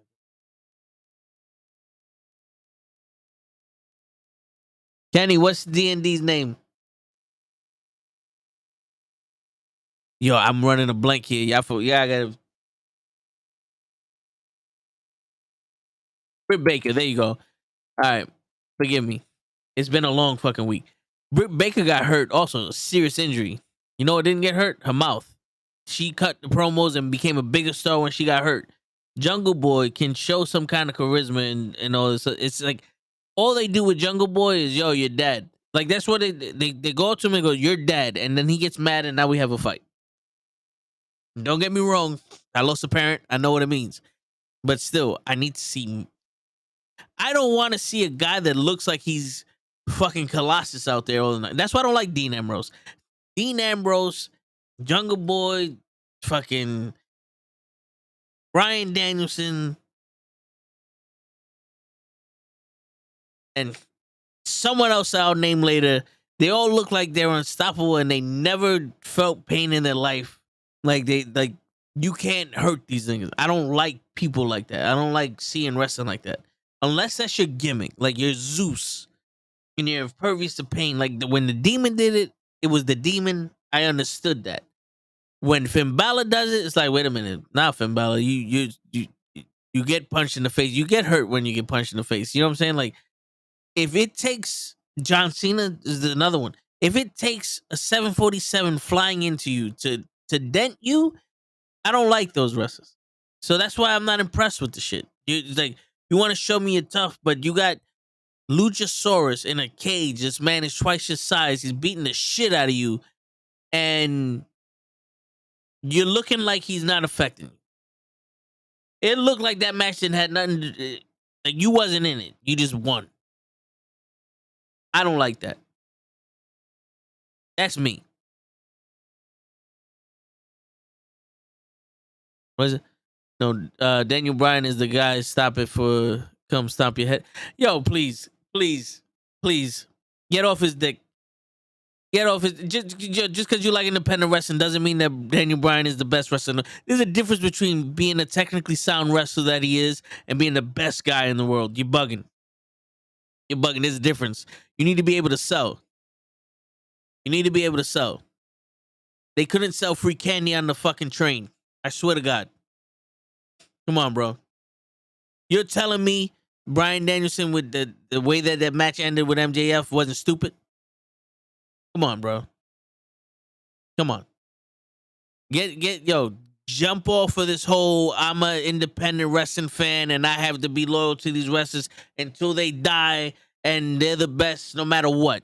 No, be impartial. I judge everybody the same. I'm fucking WWE when I was born and I watch wrestling. I am in part, like, I have my favorites, but if they fuck up, they fuck up.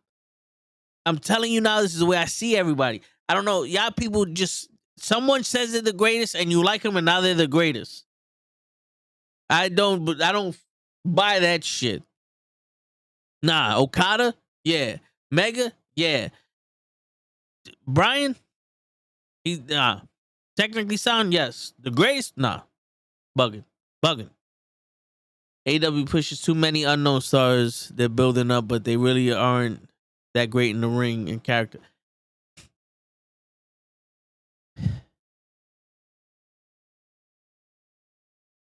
They're pushing up the stars wrong.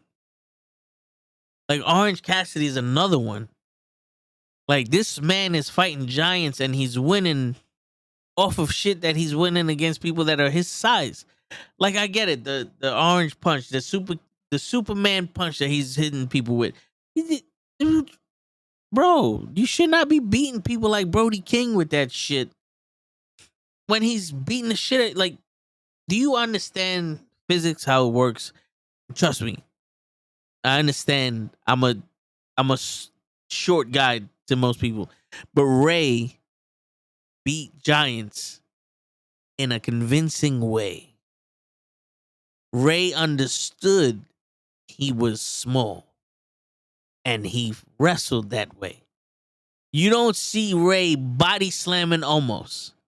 You don't see Ray out there wrestling fucking Bronson Reed and beating the shit out of him. You see what I'm saying? Like, there has to be some kind of realistic thing here.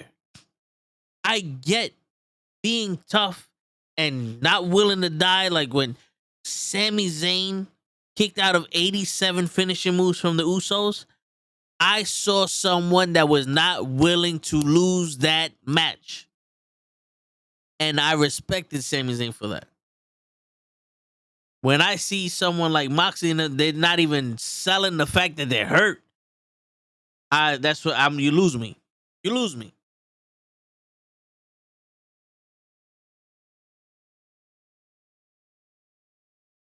Bro, he does sell. Are you crazy? He sold the WWE triple. He doesn't sell.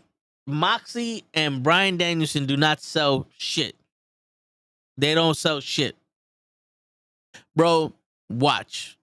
They dominate every single match that they have, whether they're bigger or smaller than the person. They don't sell shit. Do they lay down and do the job for people? Yeah. They don't sell shit.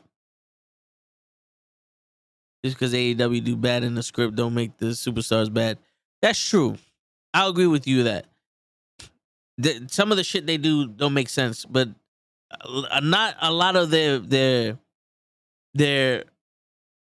talent is bad. Like, a lot of their talent is good. It's just they don't know what to do. Like, Ethan Page should not be a joke right now. Like, Ethan Page, I remember, wanted to be AEW champion. There's no way you could aspire to be AEW champion if you're being a joke with Jeff Hardy losing the hook. Like, this is what I'm talking about. I think this is what Leon's talking about also. It makes him look like a fucking bad wrestler. It makes him look like a joke. It makes him look like a patsy. And it's like, why does he need to be here? When Ethan Page, from what I'm hearing, was a phenomenal fucking wrestler in the indies, he can go. Why not let him go? You know what I'm saying? Where the fuck is Scorpio Sky?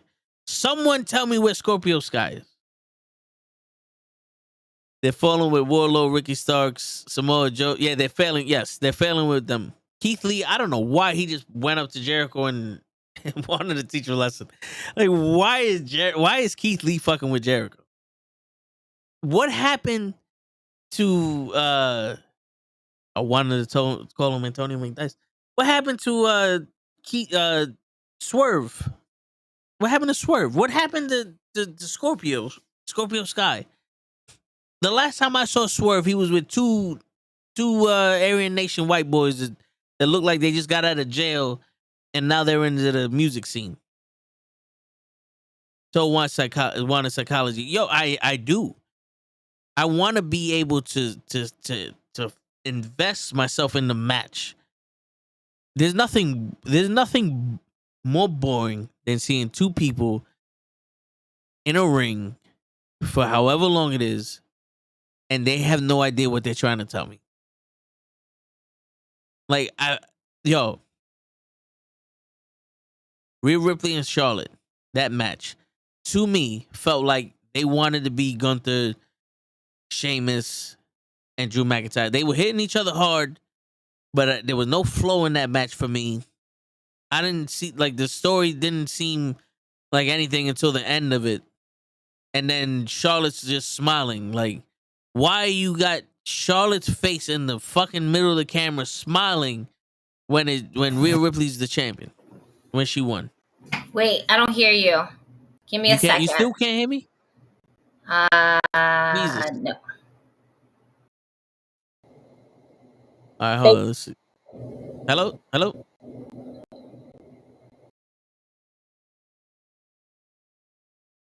Hello? Hello? Hello? Hello? Hello? Can you hear me? Hey! Hey! Do you hear me? Yes, I hear you. Can you hear Do me? I sound like a robot? Do I sound like a robot? Oh. You're going in and out, but maybe you warm up or something. That's me warming up. No, I have it on the I have it on my I have it on the mic I have on here. I can hear you fine. Now you're sounding better now, yeah. Okay. Cool. Right now I'm in an argument with Skipper over here because I'm saying Daniel Bryan and John Moxley can't sell for shit. And then he's just asking me if I'm crazy because remember Brock Lesnar versus Dean, bro. Brock Lesnar will make you do anything, no matter you want to do it or not. It don't impress me that he sold the F5 from Brock Lesnar. I'm not talking about that. I'm talking about the rest of the match. You can't have, what is cowboy shit name again? Yo, tonight the names are not coming to me. Hangman Adam Page. There you go. You can't have a death match with Hangman Adam Page and not feel any kind of pain. The Demon did it because he was the Demon, but you did not feel anything Hangman Adam Page did to you, and then all of a sudden you tap out because he hung you over a rope where you could have just stood on the apron. What is that Max Headroom feed going on? I'm listening to you, but I'm also reading comments at the same time. So I'm just trying to I'm playing catch up because I did not get a chance to hear anything on the podcast. I legit, when I hit the live stream when I was walking with my friends, I couldn't hear anything. I could not hear a thing, and I was like, I'm not about to fuck around with the settings and all this other shit. As long as you can hear me, we're okay, because I'm on my way over there anyway. And it's so funny because the particular person, my friend Max, very cool. He got out of wrestling, was not with it anymore. Then about a year ago, started getting back into wrestling. And then as we're over there at dinner, I was like this, I'm just here for wrestling references, like, Vince McMahon's mustache and all this shit for WrestleMania. And as soon as I said that, he legit was like, can we talk about WrestleMania? And I'm just like, go ahead and talk. Why did Cody Rhodes did not fucking win? And I was like, I am so proud of you. Oh my God, I'm about to cry. I feel like a proud mama bear right now. Like, you watch WrestleMania and you got into the story. Just tell me. Doesn't make sense. He should have won the fucking title. I was like, I'm here for you. I am here for you. We're here for our fallen friends. The ones that are basically currently getting into the whole thing, even if it's about a year ago. Listen, if you ever to come up to me and tell me I just started watching wrestling and I'm really trying to get into it, I promise you I will applaud out of you. Okay, I am that friend. But yeah, Cody Cody lost. I wanted Cody, to win. I was rooting for him, but once I saw that the Usos lost, it gave me doubt that he would not lose, and so I was like, again, like I said earlier, night one WrestleMania, banger after banger after that opening match with John Cena and Austin Theory. It did nothing for Austin Theory. I don't see it. It did not right now. Maybe down the road because it's underneath his resume. And I didn't get a chance to get more Jameson, so I'm drinking Jameson and Modelo. No, yo, so far when it came to WrestleMania, I got past the Hall of Fame and I got past that one match, and then I went off on these people on AEW and all this other shit. We're not here for AEW right now, folks. No, yeah. Well, I was stalling until you guys came because I didn't want to repeat myself again about WrestleMania. So I was like, all right, let's talk about what. Yeah. So what's going on, Kenny? Welcome back. Oh, yo, G. What's up, man? I did a friend's dinner who is in the process of changing themselves from a she to a he. Now, process like the hormone pills and everything where they get facial hair and shit. But my friend Caden, shout out to you, friend. He is getting them titties cut off Monday. So we're really going through a transition. All prayers to you. I'm happy that I was here for your dinner today. You probably won't see this, so I'm going to clip this for you so you can see it later. Bitch ass. And shout out to you, friend. And shout out to Matt, who is watching wrestling again. Welcome to the big balls community. Word.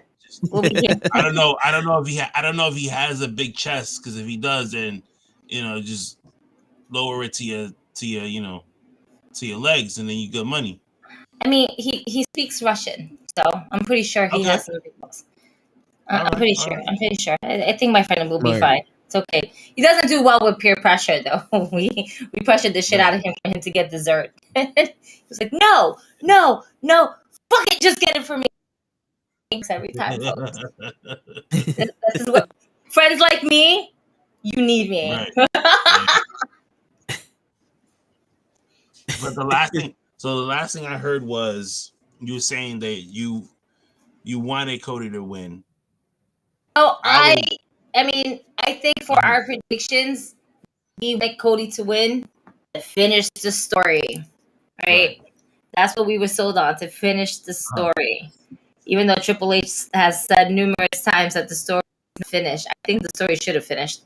But my thing is seeing those losing the championship to Kevin Owens and Sami Zayn. Yeah, there was always a little doubt in my mind that Cody was not going to win because you're not going to have the bloodline fall. Mm-hmm. Not in one night. I was underneath the impression that the Usos was going to win. Right. Roman Reigns would lose. So it's like, the tribal chief is it. That could have been a different storyline, but we didn't go that route. We went with the safe route, as I like to call it, where you have the tag team champions losing to the most over two individuals right now in the WWE. And that is... Well, I had Roman winning for the simple fact that I'm just like, everything was handed to Cody Rhodes since he's gotten to WWE. Everything to him. Yeah, absolutely right. And it was more of a like everybody. It was more like if somebody goes and says like, "All right, is Roman really gonna win this? Because Cody's been handed everything. If Cody didn't freaking go to the gym and mess up his pec, he would have won Money in the Bank. Yeah. He would have never won the Rumble. He just would have won Money in the Bank. Yeah, it's true. You're absolutely right. I like what they're doing now. There was so many people that were so pissed off that Cody lost. Like, people were smashing their cell phones. I was peeping the video you said. Like, homeboy got so fucking upset. My man was about to throw himself off the fucking balcony. Yo, there was people deleting WWE 2K. And I'm like, bro, they already got your money. What's the point? There's no point of what you just did right now. They have your money. They already have it. There's nothing you can do about it. You're gonna cancel it to rebuy it again. You can't even do that. You're just gonna re-download it. All right. And then there's a DLC package is gonna come out, and you're gonna end up downloading that too because you're gonna forget about WrestleMania. It was good that Cody lost on Sunday. You know why? And it was good that what happened to Cody on Monday with Brock, because now you have this man who needs to fight to get to his dream. He needs to fight because his daughter saw him lose live in front of everyone. His family, his mom, his Cuban mother, that he flew out there to LA. Got a green card and everything. Lose. Matter of fact, she probably didn't even fly. She probably took the bus because they drive that big ass bus everywhere. Yep. I'm fucking weak. Okay. Yo, now he's going through hard times. Yep. Hard times, baby. Yep. That's what we get. For the blonde-headed man. Yep. You know road to the gold. But not for nothing. That sounds good. When I see him hit that bionic elbow on Sunday, I was like, fuck my life, bro. Like, this nigga, they really just gonna hand him the keys. and then the gold dust fucking go down and then slap him. Yeah, he did that like 7 times. That uppercut shit. He did that like 7 times in that match. So, and then when he lost, and then on Monday, now Monday comes, and it was this weird pairing of Brock and Cody. Me and Toe looking at each other, and I'm like looking at him like, yo, are we really getting this? So now the whole night goes through. Me and Toe is talking. I'm not really paying attention to the time here because I'm more looking at Toe because like Toe was already getting. I passed out. I was enjoying you guys, and I passed the fuck out. If I didn't talk, Toe would have been right next to you, passed out. Yo, dude, I'm not gonna lie, I wasn't. Yo, I was on my couch. The main event. I can't stay up for. I'm not. Show was like little by little leaving too. So I want at this point, if I would have had control of the power, I would have just clicked them off of the screen and just left myself. You know what I mean? And I'm like, all right. So now I'm looking at the time and I'm like, yo, it's 10:50 and they're just starting this match. I said something's gonna happen. Mad time at the same time. I said something's gonna happen here. And sure enough, as soon as like Cody Rhodes, like that nigga turned around, boom, and got F5. I was like, yup. There you go. There it goes. That's what he was waiting for. Yep. And it's good for him. You know what I mean? Because now you got that. Now he has that hunger. Like he knows, damn, they just didn't like. It's not that easy. You know what I mean? You can't get to the boss that easy. Like, I don't think we need Rhodes and Brock Lesnar, to be honest with you. We don't need that. We don't need it. So what if now Paul Heyman put that together? I'm sure he did. No. What if Paul Heyman's working Brock again? I'm sure they're gonna what you call it. They're gonna tie that angle in there. They're gonna tie that angle in there where they're gonna say like, Paul called Brock and persuaded him to take out Cody. That eventually he'll get a title shot with Roman type of thing. You know what I'm saying? Like that. But I see Backlash is going to be Cody versus Brock. That's going to be the main event. You know what I mean? Roman's gonna have a night off. Yep, Roman's not going to be there. The Usos might get their tag team titles back. It might be you know what? Not for nothing, we might get a triple threat match for the tag team titles at Puerto Rico. Street Profits versus Kevin Owens and Sami Zayn versus the Usos. Yo, I love when they get a new contender instantly for a new champion, and you're gonna make them lose months after months. Like, you could have did this shit with the fucking Viking Raiders. We're gonna get Raquel versus Ripley for the SmackDown Women's Championship, which I'm excited for because I think Raquel deserves better than what she's getting. Yeah, she's a powerhouse. Yeah, but like I said earlier, SmackDown is the place where toys go to die. Because if it ain't Roman, nothing's happening on SmackDown. Nah, nothing really goes unless you're Gunther, Drew, or Sheamus. Charlotte. Or Charlotte. They're not doing nothing with you on SmackDown. Yeah. That's why I didn't like when Raquel went to SmackDown. I was like, nah, put her on Raw. Yeah, stop fucking around. Yo, imagine Raquel versus Bianca Belair at WrestleMania. What? Yo. That match would have been crazy. You got two powerhouses. Shit. But yo, what did you think? What was the second match? Of what? It was a tag team showcase of WrestleMania, right? Oh, the shit that I was complaining about? Yeah. Why did we get a showcase, a women's showcase match? Are we talking about the night one? Or I thought we were still on night one. Night one. The second match of night one was the men's showcase, which was dope. Yeah, that was dope. That was a good ass match. Yeah, that should have started WrestleMania. Yeah, they should have started that and then gave us Cena versus Austin Theory.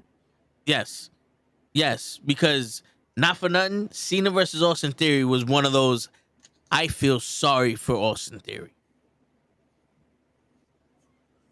Nah, I don't even feel sorry for Austin Theory. That one was more I felt like they did Austin Theory a favor. Like, hey, we're gonna give you a WrestleMania moment. What do you want to do? You know what? Let's ruin it. I always wanted to fight John Cena because I look up to him. All right, fuck it. We'll just give you John Cena because we don't got nothing else for you today. That's cool. Yeah. All right, great. And John Cena goes, yo, I have this perfect idea. How about you low blow me and pin me? So no. It's making him a heel. He's still a heel. Yeah, but here's the thing, though. John Cena has literally been hit by a train, a 747, and a nuclear bomb and has not been pinned. You're telling me that all it takes is a low blow to beat John Cena? That was old so you're saying that Shinsuke Nakamura could have beat John Cena every time they wrestle? Because you know Shinsuke goes after the nuts as long as you AJ Styles. We talking about TV John Cena. No, but bro, they did nothing. This wasn't even by the numbers. Usually, how I always say John Cena wrestles by the numbers. This wasn't even by the numbers. It was like John Cena was like, oh, by the way, I do this too. I forgot. Let me do this move and then let me do that move and then low blow me. Right. That was it. He just did the job and went home. Yo, the best match I've ever seen John Cena in at WrestleMania was when he just got choke slammed by Undertaker and pinned. I don't think Undertaker even took his jacket off. Mauro, what's going on? Marin. There's got to be an accent somewhere in there. Marin. ¿Qué tú quieres, Marin? Come get some comidos. All right, so hold on, wait. I'm missing a bunch of shit. So basically, 4-way tag match between each team. We knew exactly what that was going to be. That was going to be a spot vest, a spot for everybody. Everybody was going to get their spots, and everybody got their spots, and it was so fucking good to watch it. Street Profits winning. I'm okay with that. Yo, Angelo Dawkins sending Braun Strowman flying with that shoulder tackle. Listen, let me tell you something. I know that this shit is scripted, and a lot of those spots, like when they go for the big spots, they talk about it first. Like, hey, we should do this spot here and this spot over here. I think that when they said, hey, I'm gonna do the train run and you're gonna like hit me with a block, I don't think that he thought that Dawkins wasn't gonna hit him that hard, because Braun Strowman flew. Like, he didn't just hit the floor. Your man moved a couple of feet. Like, that nigga was Superman at one point. He just flew back. He didn't jump either. He didn't jump to get air. He gave him air. Yo, you remember how in The Longest Yard when Austin was doing the running, he's like, that's how a white boy runs the football. Angelo Dawkins did that's how a black man does a shoulder block. That's what it felt like. Like, this is how a real nigga do it. That shit hurt. That shit looked like it hurt. Yeah, it did. I'm not even gonna lie. And I'm not talking about body hurt. I'm talking about like that nigga's feelings was hurt. You were. It hurt him down to his soul. Let me tell you something. You hit me like that. Yo, you hurt him. We fighting afterwards. So I'm gonna be pissed at you. I'm like, yo, I told you you could fucking block me, yo, but damn, son, you sent me flying to the other side of the ring. Word. Like his soul left his hut.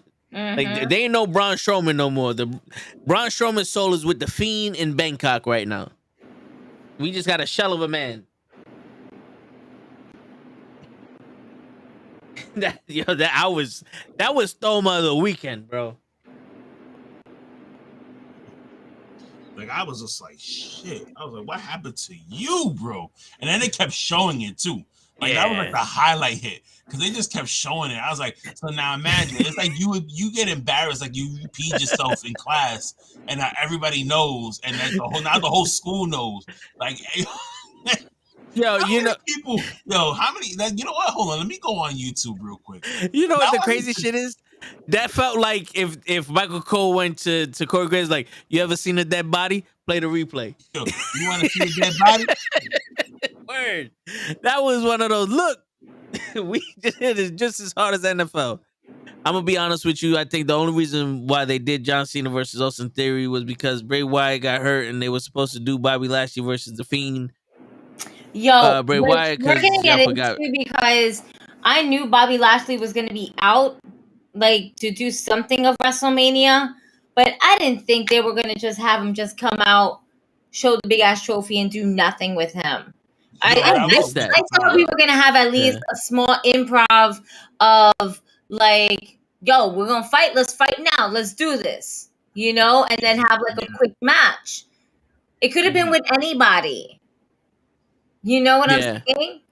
And the fact that it wasn't. And then they postponed that until Monday, where Bronson Reed came up to him and in a suit being funny and all this other shit. That could have been something special at WrestleMania. Yeah. That could have been something. Yeah. Listen, the fact that we had an improv of Snoop Dogg and The Miz on night 2 of WrestleMania, which we will get into, you got to give them the flowers. Tip your hats off. Yo, half a million Here comes the money, and here it goes. Tackle. Here comes the money, right into my quads. Grand opening, grand closing. Surgery. Yo, Leon brings out a good idea here. He goes, that was the moment to bring out Karrion Kross. Because Karrion Kross, the closest you got to a Fiend type guy, go in there, talk about your time is up. You just won right there, Leon. I didn't even think about Karrion Kross. I didn't even know Karrion Kross was still alive. You want to know why? Because Vince is back. And all of fucking Triple H's boys and rehires that he got, it could have been LA Knight. Yeah. LA Knight in LA. Yeah. Did we get that? No. No. Yeah. Come on. We could have done so much more with Bobby Lashley. But that was on night 2, or was that on night 1? Which night that was on? Does it even matter? It doesn't. I didn't even know Bobby Lashley came out, to be honest with you. I don't know what I was doing, but I did not see Bobby Lashley. I think he came out for that for night 2. Okay, I must have went to the bathroom or something, but I did not see Bobby Lashley come out. When I heard Pro say that in the chat, I did the, when the fuck did Bobby Lashley come? I felt like, when the fuck did we get ice cream? You know? But yeah, it sounded like a waste. I'm happy I didn't see it. Mm-hmm. Cause not for nothing, they had 4 hours of a fucking pre-show for WrestleMania. Yep. 15 of those minutes could have went to that fucking Andre the Giant Battle Royal. They sure enough could. They've done it before in the past. Yep. Let's see. You could have booked Bobby for an open challenge match and a mystery opponent. Oh, okay. Bobby Lashley could have been. I was about to. Oh, Bobby Lashley could have came out to beat up someone. You know what I'm saying? Like somebody comes out, talk shit, and Bobby Lashley comes out there and says, you know what I'm saying? Like when Hogan came out and beat up damn, the names are not coming to me tonight. So forgive me. Wait, what? The dude, that original terrorist that fucked up Undertaker and all of his people came out, and Undertaker let's ride him through the stage. Muhammad Hassan. There you go. When Hogan came out to beat up Muhammad Hassan at WrestleMania, Bobby could have did some shit like that. Like we could have had LA Knight come out, just talking shit on the stage, and then Bobby Lashley coming out with the trophy, right? Because we got to remind folks what's going on with Bobby Lashley and what he won recently. And you could have done something with this. You could have done something with this.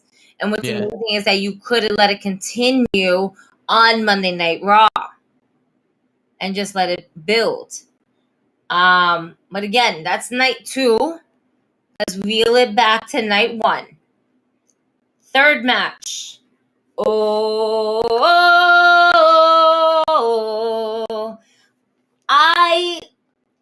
I'm going to say this right now. Had it not been, I mean, I would have known anyway, right? But it was very convincible when the constructor decided to, like, hold on. Yeah. Yeah.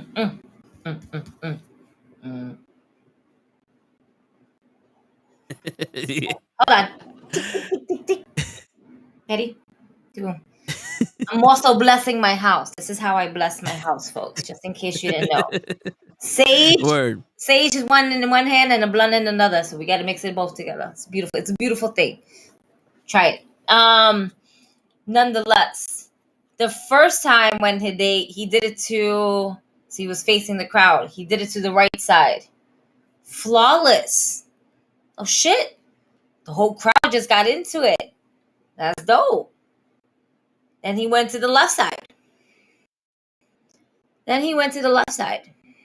Yep. The blunt is out, just like the crowd was, right? Yeah. And then you hear the pipe noise. Oh, my man. Who fucked up in the back?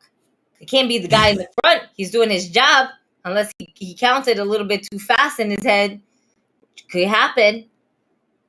Yep. Nonetheless, get more on point. Y'all had me for a second believing, oh shit, the whole crowd, and then it's the sound bit. But it doesn't surprise me. Almost got me until you fucked up. Had you not fucked up, you would have definitely got me. But yeah, I digress. It was unnecessary. But I understand.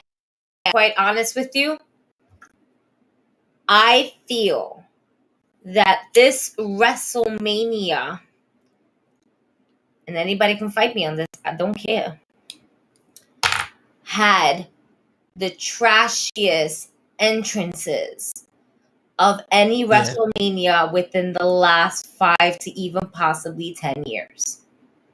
Yeah. No, I would agree with you on that. I would agree with you 100%. And those vignettes, I was like, yo, didn't we just see the vignette for this? Why are we going back to the video? Oh, this is the entrance. What?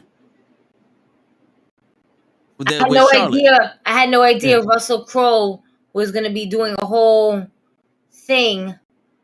And I got lost. I was like, what the fuck is going on? Why is this happening? Yeah. What?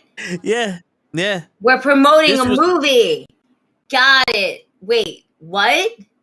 Oh, the Exorcist of the 27 Exorcist times 27 more Exorcist movies. Yep. Ladies and gentlemen, what the fuck happened to our WrestleMania entrances? If you're going to fucking conduct a fucking just straight up acapella, and it's like it's not even words, y'all. This is a voice warm up to actually sing a fucking real song. Okay, I love the song. I love Seth Rollins' song. If I'm in the crowd, I would definitely be singing the song. Why would it not? However, for WrestleMania, you mean to tell me you couldn't get this man an orchestra? A whole fucking orchestra? You mean to tell me you can't get this man some fucking church up in this motherfucking building and had all these fucking people in the robes and everything? Give him a fucking Shawn Michaels type of feel when you're having all like a Holy Spirit type of shit. Granted, you're not the savior anymore, right? You're Seth freaking Rollins, whatever. You don't want to sell that? You don't have to sell that. They could all be in fucking fashionable red clothes, whatever the fuck you want to do. But you should have had a whole fucking choir. Yeah, that would have been better. Like, y'all had this shit for Bobby Roode, for Glorious. You can't do this shit for fucking Seth Rollins? Yep. And then what would have been insane is that the crowd would have went with it. So much easier without feeling forced or let's hit that button again. Fuck out of here. I'm highly upset with a lot of like the WWE. Logan Paul had a semi-good entrance, and I'm only saying semi-good because I see what he was trying to do, very much like Shawn Michaels coming down. See, they agree with me. The streets agree with me. All right. He was doing his little Shawn Michaels fucking WrestleMania type of thing and just trying to see the whole crowd and whatever. I get it. But even that was lackluster. Okay. Yeah. I don't know how high they are. I'm pretty sure it's pretty fucking high in the sky, but the presentation of it all. Y'all could have gave me fucking Terminator with Arnold Schwarzenegger in the fucking game again. I would take that over Russell Crowe. Yeah. Same way. Shinsuke Nakamura, yup. He basically let the crowd sing his way, and then they played the song. Yeah. Yeah, and the Russell Crowe shit, I think that fucked up with if they would have never shown the trailer to the movie, I think it would have been better. But the hard lemonade shit, like, yo, not for nothing. And I know we're in 2023 and we're supposed to love everybody, but that was the gayest shit I've ever seen with Sheamus and Drew McIntyre. Mike's hard. We need hard men and this and that. And like, bro. What? I fucking love it. Fuck it. I'm like, I love it. Take that shit easy. Big meaty men slapping big meaty men. Give me meaty ass men. We're gonna get into that, but before we get it, because that was the match. Yes. Of the fucking man. Yes. Logan Paul versus Seth Rollins. It was not a bad match. KSI was definitely in the mascot outfit for, was it Prime? Right? Yeah. Right? So funny thing, I didn't know who the fuck he was when I was watching WrestleMania, but then when I saw that he did an interview, I was like, oh, wait a minute. I've seen a few of his YouTube shows. Now it's coming together. I just couldn't tell with the whole fucking costume, and I'm just like, what the fuck? But great spots. Both wrestlers were, well, excuse me. Logan Paul, I can't call Logan Paul a wrestler. He's not a wrestler in my opinion. No, he's not. But he is an athlete. Is not. Both athletes. I'll leave it as that. Performers. We can do that. No, they're both athletes. It's still pretty fucking good at what they did in the ring. It was still fun. It was still a fun match. It wasn't boring. Logan Paul did not get his win. Nope. So that's a definite W for all of us. And it wasn't a bad match. It was still entertaining.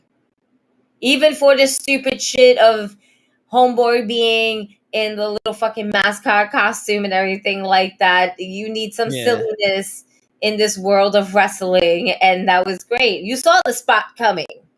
We all saw the spot coming. I thought it was Mustafa Ali in that fucking costume. I'm not gonna lie. I thought it was Mustafa. I didn't know it was the KGB or whatever the fuck this guy's name is. KGB. What? KGB? Isn't that like something for the hospital and shit like that when they check your heart? That's like a Russian spy. A Russian spy agent or something. KSI, nigga. KSI. Oh, EKG is the one for the heart. The EKG is the one for the heart. See? There's too many of them. It's too many. We must eliminate. The debate was gonna. Yeah, there's too many things. Debate? But yeah, I swear to God, I thought Mustafa Ali was him. But this is what I was saying. Where Roman made Logan Paul, at least that match was interesting, and people were like, "Oh, Logan Paul did good." Oh, it's just me. Hi, folks. How's it going? Fuck. Yeah, I don't know what happened, but my shit just refreshed. But yeah, this match was too much of them trying to do a wrestling match and not putting on a show. You know what I'm saying? Because there was a lot of not rest spots, but slow spots in it, and you can't really have that with Logan Paul. You don't know what to do. When it was just, all right, jump off of this shit, jump over that shit, do this shit, do that shit, have your brother come out.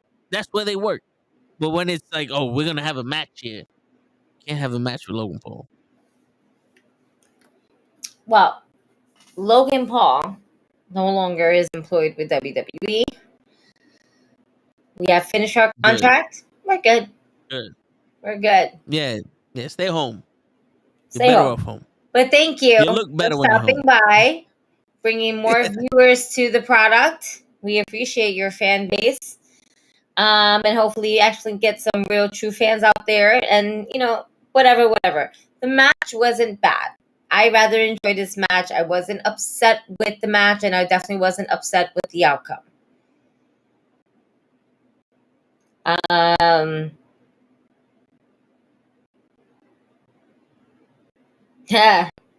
His slingshot lariat.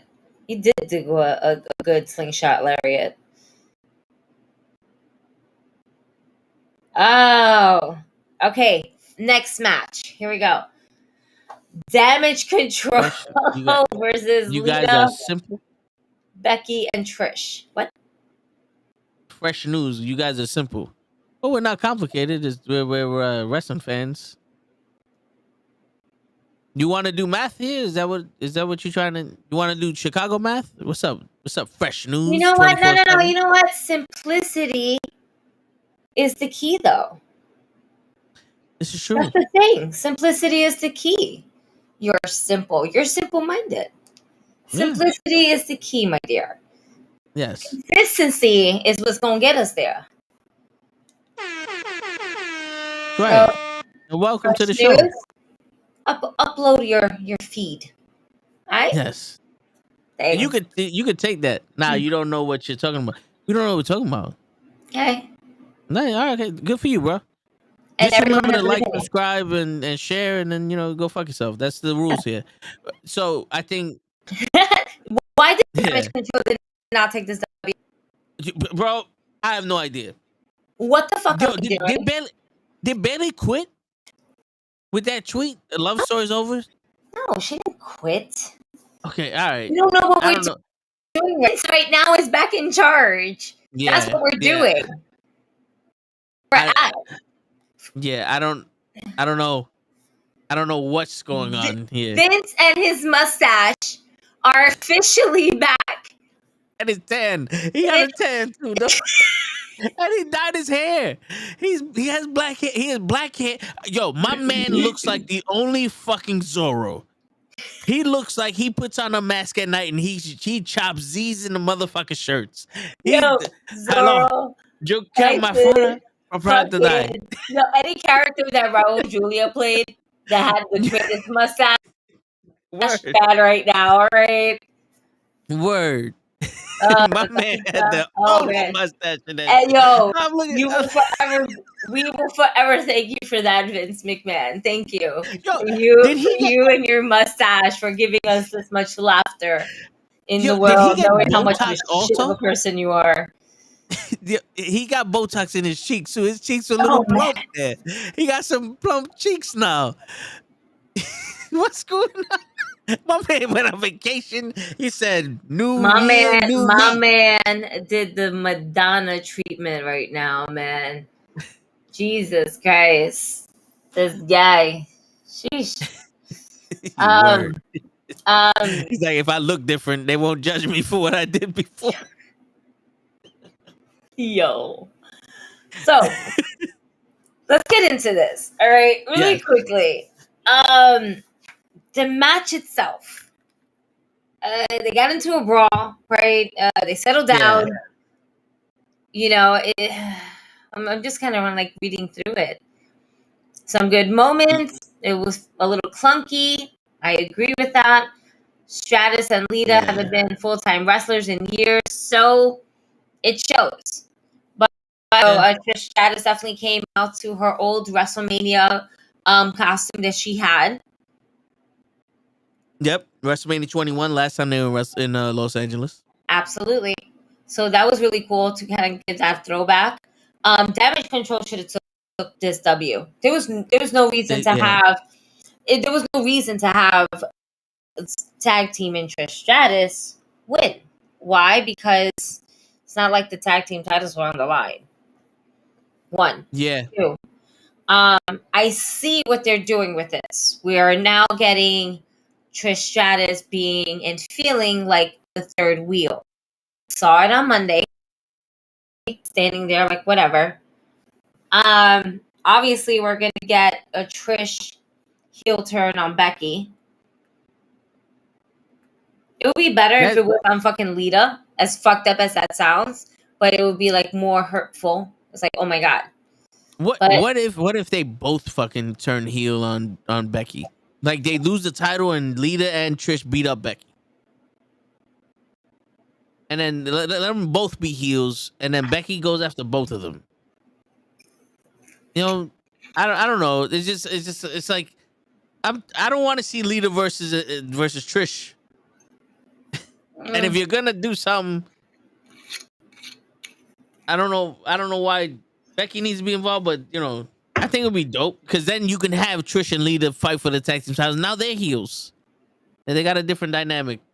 And they can do something other than just. But you know, the thing is, as much as I want to see Lita and Trish as women's tag team champions, and very, very much so is because I feel like it's very well deserving for them.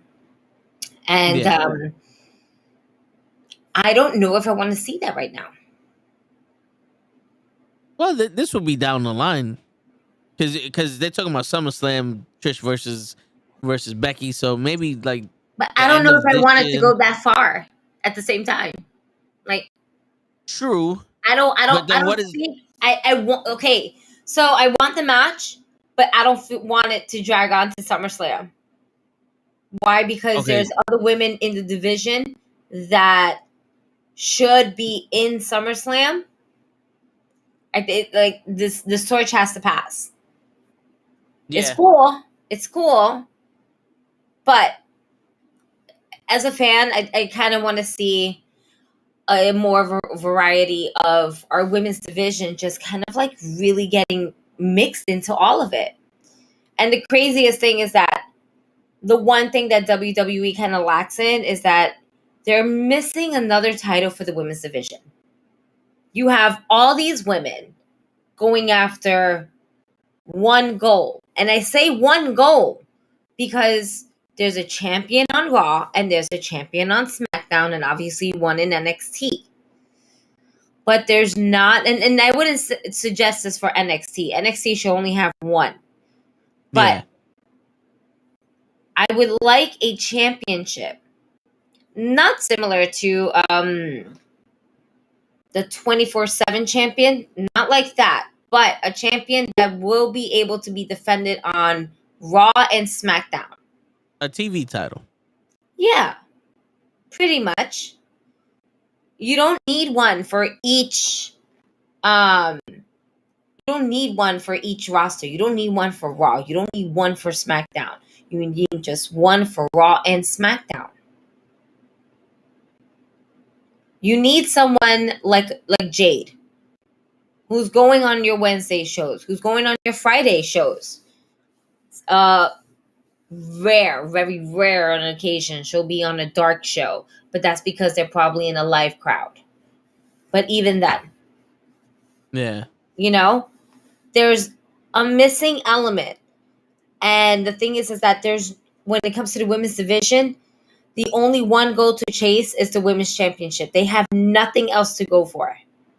And yes, we all kind of want to be at the top, but I feel like there's so many women on the roster, they're only going to be able to focus for 2 people at a time, maybe 3 if you're doing a triple threat for the women's title.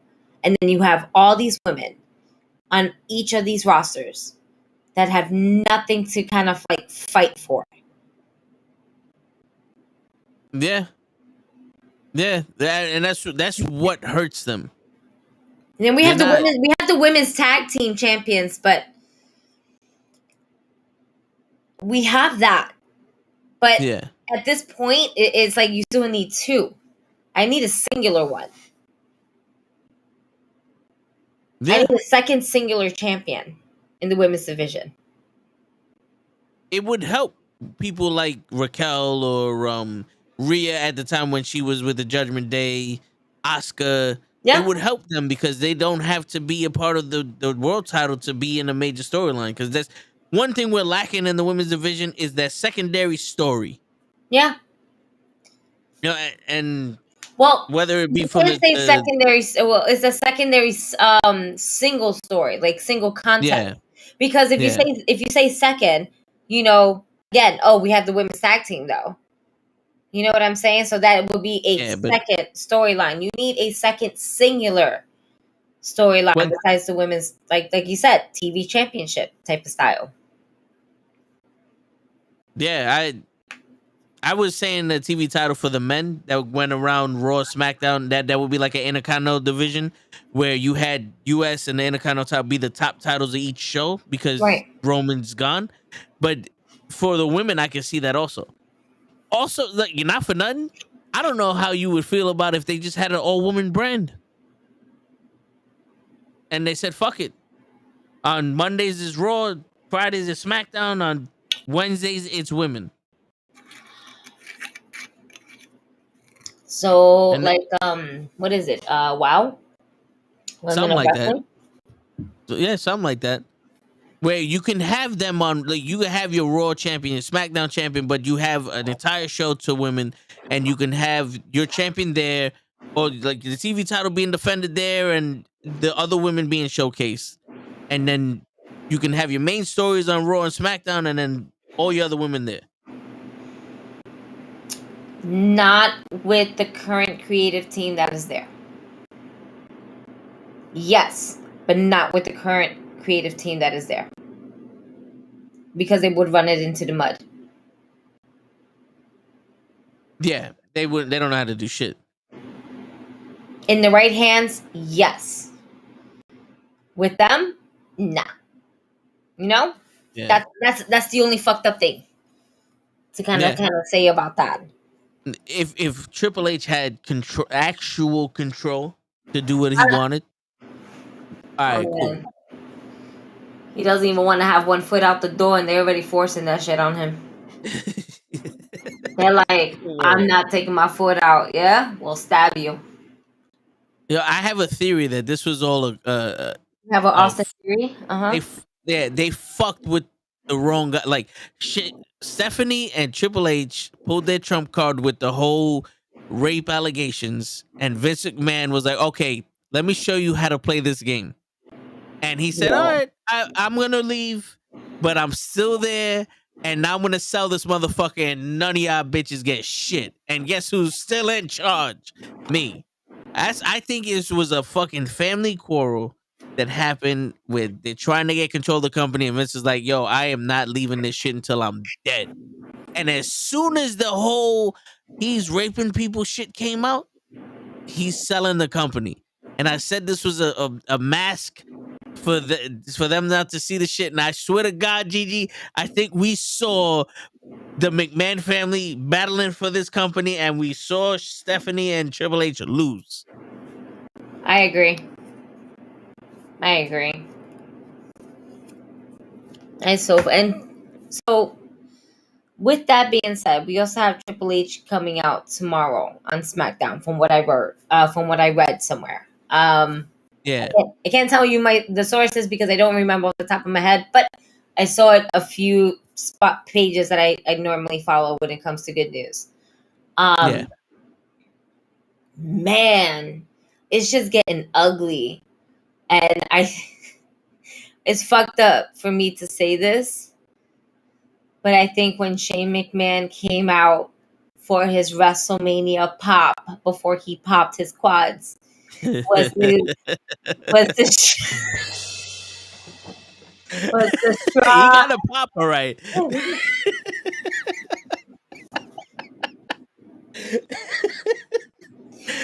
was really trying to do this with this Jason, yet I could not. As soon as I heard a yep, here we go.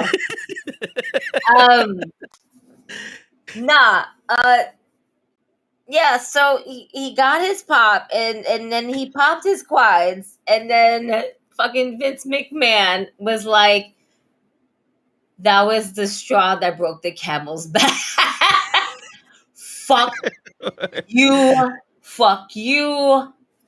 I'm fucking taking over. I can't believe this. And then the next day, Vince McMahon is in total control, and he decided to tell everybody, go fuck yourself. And I'm back in charge. I don't fucking care what's doing what right now. Go suck my dick. Yep. It has a mustache too, bitch. And you got word. And you want a surprise for Monday after WrestleMania? Matt Riddle's back. That was the only surprise. The only surprise. You know what's sad, but yet very awesome? AEW Dynamite opened up with Juice Robinson and fucking Ricky Starks, okay? And within the first 10 minutes, we got the biggest surprise, which is Jay White. And yes, Jay White is all elite. He ain't signing no Vince McMahon contract. No. FTR not signing a Vince McMahon contract. Never had the intentions to signing a Vince McMahon contract. So it was a work and a payday. So good for them. Good for them for FTR. And to think, there's somewhere in the world that Gargano is crying right now. Because Johnny Gargano ain't gonna be doing shit. Listen, Saturday on Stand and Deliver, NXT Stand and Deliver. It was the best night that the way of Johnny Gargano, Candice LeRae, my my God, Indy Hartwell and Dexter Lumis, how they all came together. Where Indy is now your new NXT Women's Champion, and Johnny Gargano had a big W. It was dope. Not only did Gargano have a match, but Candice LeRae basically got in there with the fucking Kindle stick and she was beating ass. Yeah. She broke that shit over his back. She said, fuck that. And Dexter Lumis coming out to save Indy and be like, nah, boo, I still got you. I fucking love all of this. I was surprised she won. I'm so fucking happy. Yo, I popped so hard watching that. Girl, hurry. What are you waiting for? Why you can't be this hurt? What the fuck? And then I saw Dexter Lumis. I was like, oh, yes! Yes! Let's fucking go! Amazing. I popped so hard. I'm a really good, big fan of Indy Hartwell, and she really fucking deserved it. She put in that work. It's about that time for her.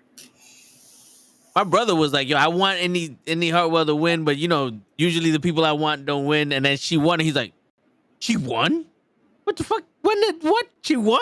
Because it was a shock. I thought either Roxanne was gonna win the title back, or who the fuck? What happened? I'm trying to, like I said, the names are not coming to me today. No, they're not. I thought Roxanne was gonna win the title, or I'm not gonna lie, I've been solo the entire week in my office doing 3 people's jobs, so my brain is not functioning at peak condition right now. But I thought someone else was gonna win the title, either Roxanne or someone else was gonna win the title. I didn't think she was gonna win. So you had Roxanne, you had Gigi Dolan, where what's her name? Jessie? Mm-hmm. Yeah, Jessie. Yeah. NXT. Yeah. And Tiffany Stratton, right? Tiffany was in there. Yo, I got early onset fucking forget people's name timers. Yo, dude, I am the worst when it comes to people's names. I remember faces and walks. Faces? I remember how people walk. I remember how I see people walking down like the hallway, like, oh, that's this girl. Because she always walk like that. Some people have a distinct walk. You know what I'm saying? I can't remember names to save my life. What is this? No, I don't want those NXT results. They're giving me the ones from Wednesday. Like, nah. I want Stand and Deliver results, bitch. Oh, man. There we go. Stand and Deliver results. Yep. Blah, blah, blah, blah, blah. This is bad. Listen, my memory is shot as shit. I saw a lot. I was watching a lot of wrestling since Wednesday, because I was watching something on Thursday too. I was watching wrestling on Thursday. I watch wrestling every day. Yeah. Every day I'm watching wrestling. Whether it's something old from WCW, whether it's different wrestling, WrestleManias that I just consistently have playing in the background, whether it's independent wrestling, because I just remember that I have a $9.99 fucking subscription to one that I was like, oh, maybe I should start using this. Yeah, right. Something's got to give. Here we go. Roxanne Perez, Zoe Stark, Gigi Dolan, Tiffany Stratton, Lyra Valkyrie, and Indy Hartwell. Yeah, I thought it was gonna be either Tiffany or that Valkyrie chick. I thought it was gonna be Gigi Dolan. At least Gigi Dolan. I was hoping for Gigi Dolan. To be honest with you, anyone else but Indy Hartwell. I thought Hartwell was one of the filler people. I was very happy. I was hoping for Indy as well. But I always see that they're always trying to dick her. So I didn't expect her to win. Yeah. I didn't expect her to win either. But it was a good win. Did you hear this rumor that Daniel was saying that Endeavor's about to get rid of a lot of people in WWE? Man, I feel like I don't feel like it's a rumor. I feel as though is that A lot of people are saying it, but no hardcore resources that work there that just can get this information has been confirmed. I think it's something that we all, this is pretty much what's happening. So I'm pretty sure they're going to get rid of a lot of people because now they're a little bit overcrowded. Yeah. You know what I'm saying? So I feel like that's something that we just mentally kind of figured it out. But I don't think anything has been confirmed yet. Look at you. Show made it home. Yeah. Appreciate you making it home. You gonna hop on or what, bro? Word. Even if it's for like the last 6 minutes, if we can get through the last 6 minutes of this shit. Yeah. If you're driving by yourself, I'm not happy you made it home safe. But if you're with your family, I'm happy you made it home safe. Wow. You should have burned yourself on the cigarette lighter or something, asshole. Jesus Christ. Nah, I fuck with you. Wow. Oh, what y'all think about the little? How did we get from WrestleMania Night 1 to NXT Stand and Deliver to see? This is why we yes we fuck around. This is why we're discombobulated. We're not simple. We're unorganized, bitch. Yes, that's right. That's our organization is unorganization. But y'all with us though. Fuck that.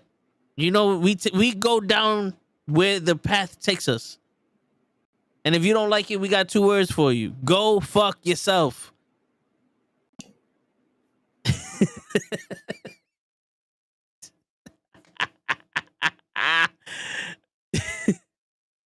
Shit. They did Roxanne like they did Finn Balor. They got injured, never got pinned, and they put them in a match with. Well, Roxanne. Hey, Gabe Asher. Thank you for the follow. Appreciate that. We got a new follow on Twitch. Hey. Roxanne had the anxiety attack. That's what happened. She fainted in the ring with this girl, with NuKKle or whatever. And I'm pretty sure they were like, yo, you could be in the match, but we're not going to put you in the title picture or being the champion until you get over this shit. I can't believe the way WrestleMania ended. Yo, a lot of people say that. I like the fact that Roman's still our tribal chief, baby. We the ones out here. Okay, real quick, because I don't want to forget, and I'm looking at it right now. Hold on. Word. It's not just Jameson, folks. It's not just Jameson. I was about to cut a commercial on you.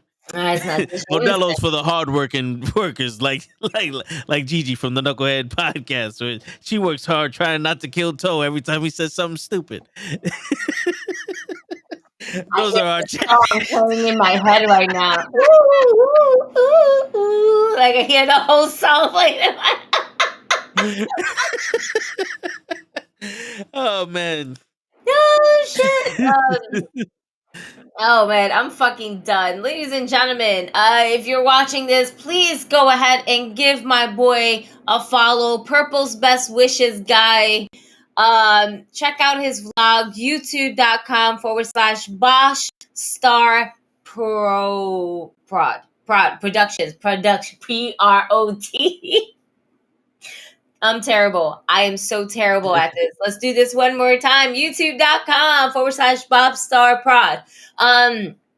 We definitely went to GCW for my birthday. He basically did a whole edit video of the whole entire event and basically popping my GCW cherry for my birthday on St. Patrick's Day. Please go ahead, follow him, like, comment, subscribe, watch the video, like, comment, subscribe, share that shit, and let us know like your funniest moments of my crazy ass going absolutely insane at a GCW event. This is so fun.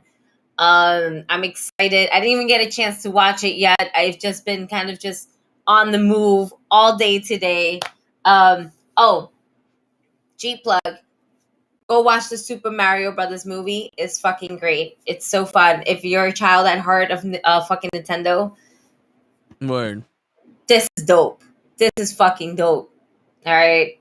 go give it a fucking watch. But before you give that a watch, give Purple's Best Wishes guy over here a watch. All right. Word. Word.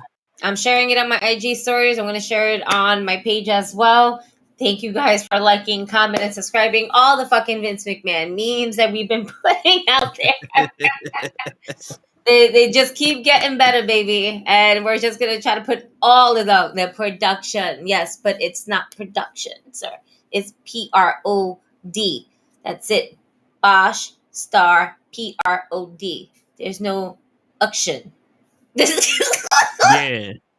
Get the auction out of here. Get the fucking auction out of here. Unfucking believable. I'm trying here. I just smoked a little bit. I haven't even smoked the whole thing yet. I had to put this shit down because I got thirsty, okay? Ooh, ooh. Skipper wants to ask us a question real quick. What's going on, Skipper? Shit. On the island? Are you on the island? Skipper. Do y'all remember when they used to do the mixed tag matches where they took one male and one female superstar and teamed them together? Why don't they have a mixed tag team championship for that? You guys would think we spoke about that. It can a couple weeks ago, and then Candice LeRae and Johnny Gargano would be the champions for that. In all honesty, like come to after watching Stand and Deliver and everything like that, that makes sense for them. Yeah. And I was gonna say, but if Trinity comes back with WWE, she can do that with her boo thing, but then that doesn't do nothing for him, and that does nothing for her. Because they're kind of bigger than that at this point. I feel like they're bigger than that. Yeah. Right now it's a different title reign, but that would be very cool for them as well. I don't know how, it was cool.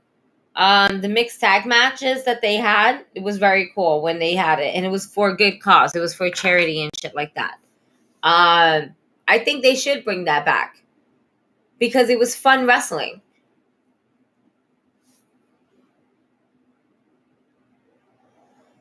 Strowman and Raquel together, then that would be tough. I like when Strowman and fucking Bliss was together. Yeah, that was fun. Watching them together was fun. Yeah.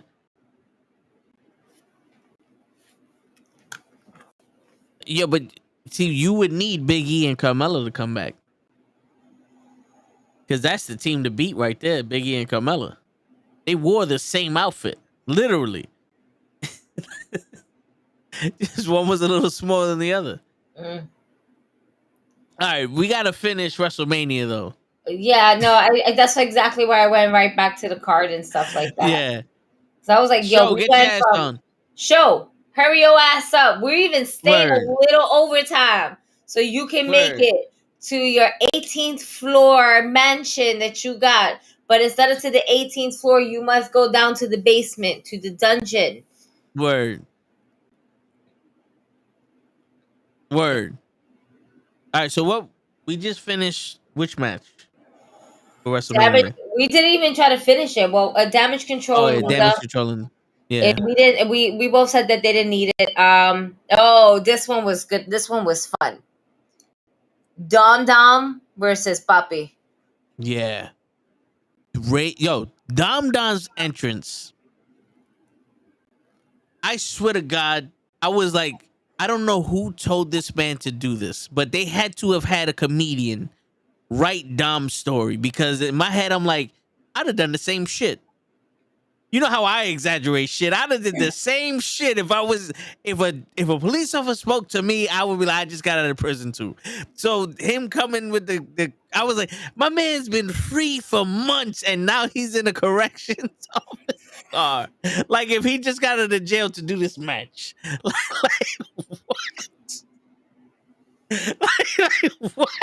It was fucking amazing. Yeah. It was that entrance, great. It was like, this is what told the full story. And I'm like, Yeah. oh my God. But you know what? I'm glad that we still got the lowrider. And yes, it did belong to Ray. I'm pretty sure that Ray had asked, you want to go in that? And Don was like, nah, Dad, you go in that lowrider. You do that shit. Because we all know it's just a really well scripted story. We know the real deal. Man, this was a fun match to watch, dude. And it was cool because the Judgment Day got into it too. Yep. And then the LWO got into it. Because we were sitting there like, what happened to them? I thought he made a group. And then they came out. I was like, all right, cool. But to see Ray whoop Dom's ass with that belt, and then the mom smacked him. Ray made Dom look good in this match.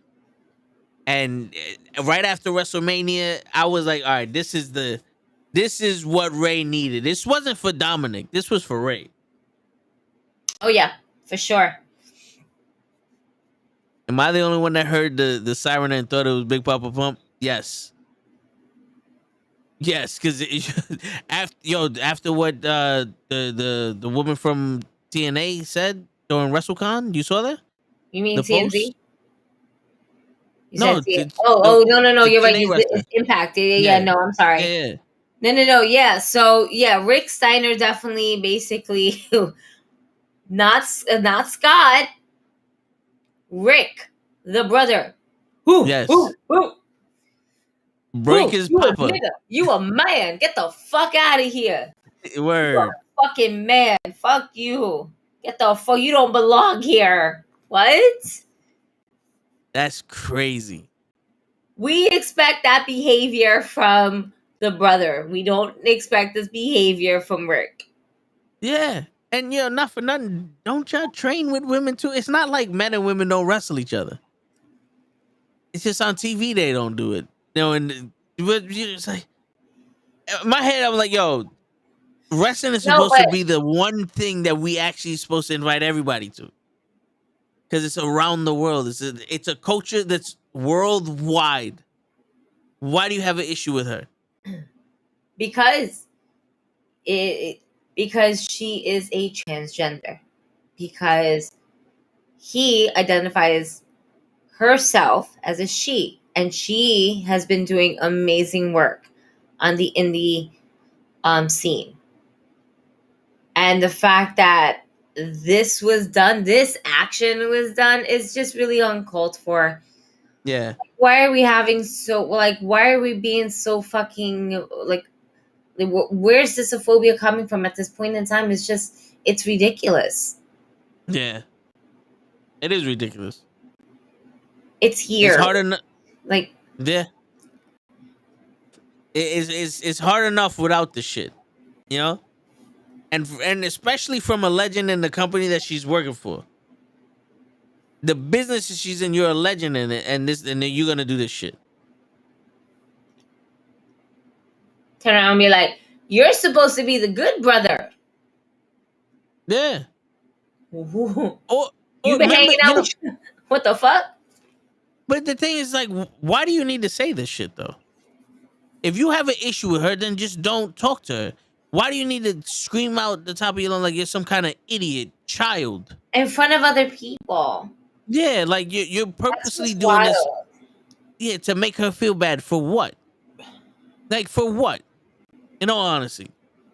Because that don't sound tough to me. Because she's not going to do nothing to you. So now you're a bully. And I'm sorry. To me, that's some pussy shit. It's dumb. It's pussy shit. But what do you do? All right, so there's a transgender wrestler like Nia Jax is not Nia Jax, Nyla Rose. Names tonight are not coming to me, so shut up, people out there. Like Nyla Rose, right? And she's at WrestleCon. She's doing her signings because she works for TNA, and she gets to her table and she's hearing somebody screaming some derogatory shit to her, and she said that she normally takes that abuse and doesn't say nothing, but she just said, "Fuck it, I'm gonna find out who did it and I'm gonna stand up for myself." And when she walked back to the place, she heard it again and she looked at the person who did it, and it was Rick Steiner. And that, as a wrestling fan, imagine being someone who's a wrestling fan who's trying to get into business, and a legend in the business is talking shit about you because of who you are, not because of what you wrestle, because of who you are. You know what I'm saying? Like, that's not really any difference of him talking to a Spanish person, calling him a spick or some shit, and being mad racist to him. You know what I'm saying? And this, it's hard enough for her to be who she is in the wrestling industry, and now you have someone of his stature screaming like a fucking idiot, like a child that doesn't know shit. Remember, didn't they grow up? You don't have nothing nice to say, don't say shit at all. You know what I'm saying? Like, come on with this. Like, that don't make it. It doesn't do anybody any good for that shit. Shut the fuck up. Shut the fuck up. Cause now what? Like, you said it, and now you're the asshole. And you want to be an asshole, that's fine. But we're going to a place where you say shit like that and people start shooting. Because there's no middle ground anymore. No one's standing up for you. She can't stand up to you and protect herself, because she's gonna get asked by you and whoever's around you. But if she'd have shot you in the fucking face, you'd have deserved it. Because that's the only way that's what we're doing now. Kids are shooting each other for this shit in school, bullying and all that other shit. You know what I'm saying? Like, this is where we're going, and you don't see, and you're adding to the fucking problem. She ain't starting no beef with you. There's no problem here. This is a sport where people need to come together and work together to put on a show for us. This isn't like boxing or MMA where potentially she could have potentially she has an advantage over other people. She's just someone different in a sport entertainment that thrives on people that are different. We root for people in masks that are superheroes. You can't accept this woman? No. The Ultimate Warrior ran down to the ring and Mach 1 with face paint, talking about throw down the cockpit door. He wanted to kill Hulk Hogan in an imaginary plane, and you have a problem with her. Come on. That's stupidity. So that's what happened. Yeah. But Dom Dom didn't have mommy on the side, so mommy couldn't save Dom Dom from this ass whooping that he was about to get from his papi, from his jefe. That's right. Come on, jefe. Okay. Sorry. The only thing he was missing was a fucking chancleta, but that's because Matt Austin wasn't there. All right. Word. So fuck what you heard. Word. But Jared Diaz was there. Now fuck with you. Wow. I'll fuck with you. I'll fuck with you. It's all love. It's all love. Jared. Jared, I'm trying to talk about Dom Dom and mommy. That's it. All right. Wow. I'm gonna remember this. So Ray came out with Snoop Dogg. Right. It was a fun match to watch. Should Ray had won this match? Now, it's 50-50 for me, because I get it. It's Ray's Hall of Fame. He should win the match. Yeah. Because he's earned his due. This is his. It could be maybe one of the last WrestleMania matches, depending on how he feels, right? But it should have been Dom. Is this story over with though? I don't think this is. You know what? You're right. The story is not over with. Why? Because we're going to get the win in Puerto Rico, but not Dam Dam. Bad Bunny gonna get that win.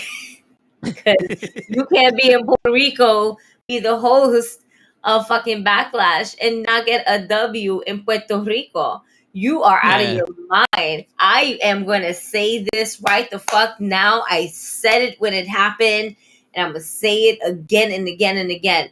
I am so fucking excited to watch Dominic fucking Mysterio and fucking, oh my God, why is Damian Priest, his name is escaping me for a second, Jesus, versus Rey Mysterio and Bad Bunny. Why? Because I'm literally going to get a whole fucking tag team match full of fucking Latino men, to be a Mexican, to be in Puerto Rican.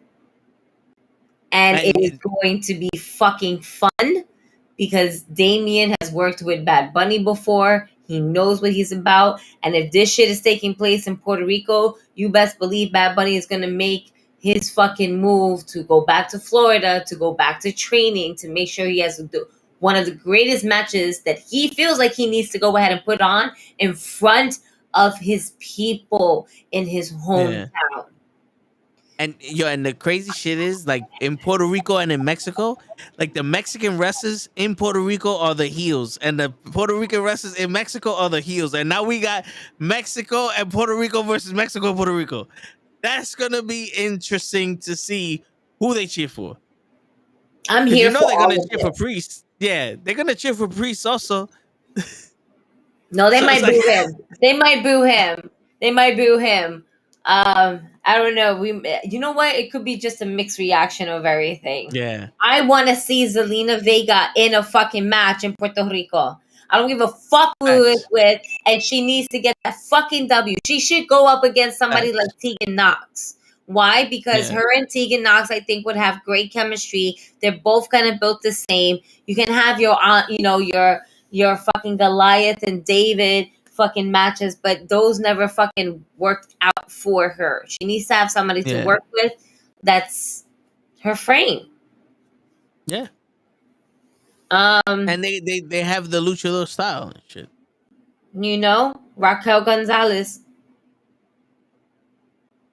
Let's go. Too. Like, I want all of them. But we're just gonna move forward. Rey Mysterio winning was cool. Watching Dominic ass beat the way he did, like every Latino way. I'm gonna get the fucking belt now. You made me get the belt. You made me do this to you. Mom slapped you. Again, the only thing that was missing was the chancleta because Matt Awesome wasn't there. And even his sister was about to fuck him up. Yo, where was her chancleta? Word. Step up, girl. Step up. All right. This next match. Oof. Charlotte Flair versus Mommy Rhea Ripley. Now this was a fucking match. It was. And I know they wanted to be hard hitting, but I felt like that match was a little long or a little slow. Because there were some times where they were a little off. But I'm happy that Charlotte lost. I don't know why they had the camera in her face when she lost and she's smiling. I'm like, you do know Rhea Ripley's the champion and she's still in the ring, right? They did that because kind of like Sasha. Bianca. She's leaving? No, like Sasha. Well, she is taking some time off, right? Charlotte Flair. But to kind of create that same or similar moment of when someone's getting the torch passed down. So when Sasha lost that title with Bianca Belair, you know. Sorry, I had a burp. Not yet. The beer. No, but that match was so well thought out. And although you felt like it was slow, it was just them kind of filling each other out because they are probably the two top tier women besides Bianca Belair that can go. Yeah, Charlotte I'll Flair can rewatch go. it. I'll rewatch it because you know how I don't have the sleep of of things, so it could just be my body shutting down. I'll rewatch it though.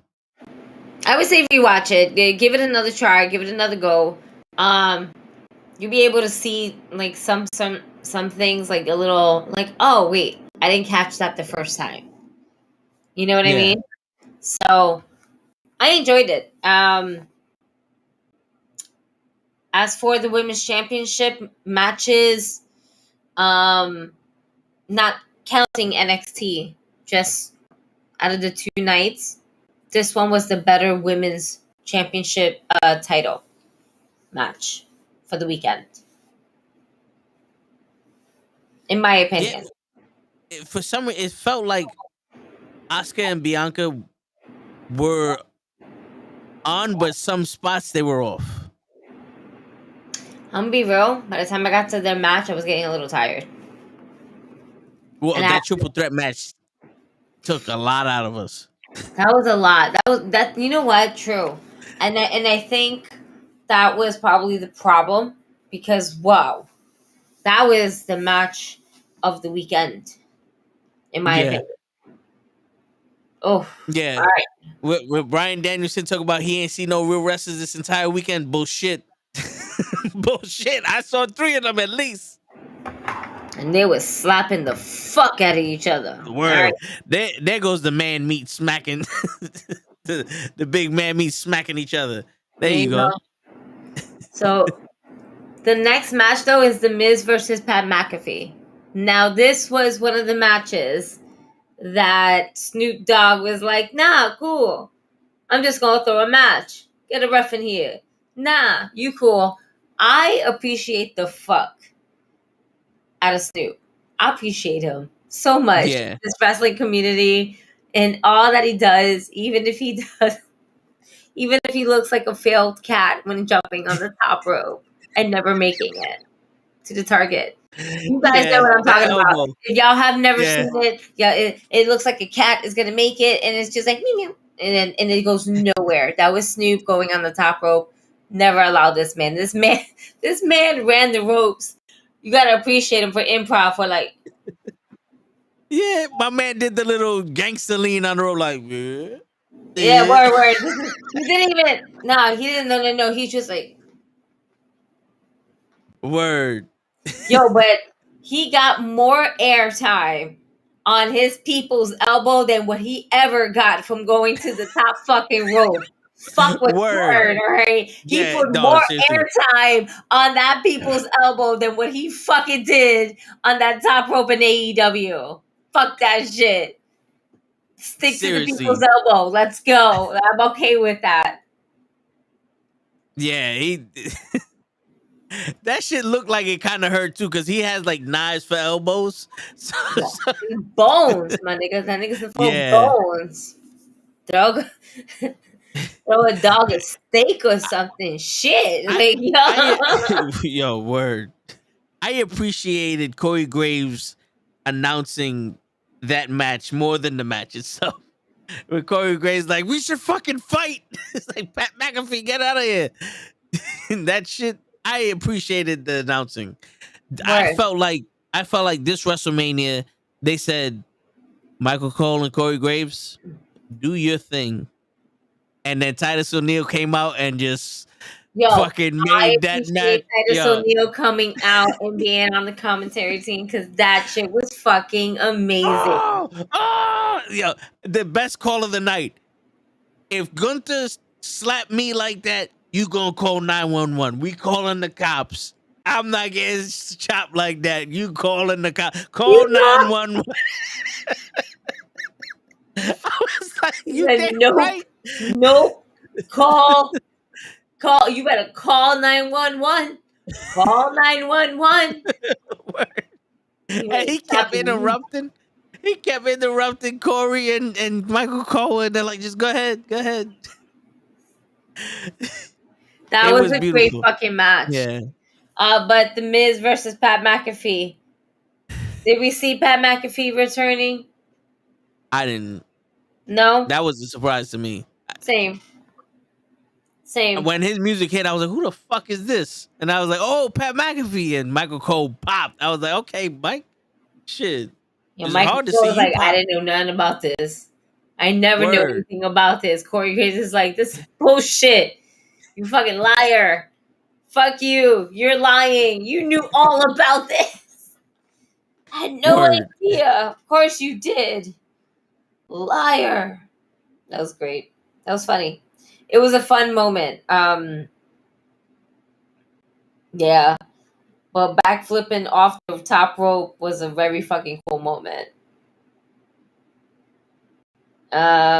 Next match is the main event for WrestleMania Night 1. Ooh. The Usos versus Sami Zayn and Kevin Owens for the WWE Tag Team Championships. Yep. Dude. Now, you know when we say we want a story in the match and pros like, well, what do you mean? That match is what I mean. Yeah. Sami Zayn took everything the Usos had and basically was like, I am not losing tonight. I am not losing tonight. You had to kill me. That was the story. Mm-hmm. And even the Usos, it was like, this is a match where it's not about who's winning, who's losing. This is a match is who can survive. Who can last the longest? And Kevin Owens and Sami Zayn lasted the longest in this match.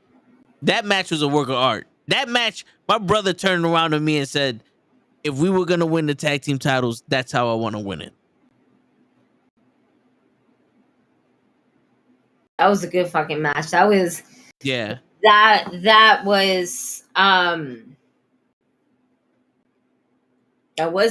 could be like match of the weekend, because there was just absolutely, you kind of forget about it because it's not the world heavyweight undisputed, but yeah, there was just so much more meaning behind to it. Again, the storyline was about brotherhood. Brotherhood was all about the Usos and all about Sami. But this was the completion of brotherhood. And they gave it to Kevin Owens and Sami. And then we saw the fallout on Monday. Go to the chat, have some fun, eat. Yeah, no. Yeah, I took care of them. Yeah. They're going to catch on. That's how it's going to write itself. And then that's it. That match was very good. That match was excellent. It told a full fucking story. And a really fucking good one at that.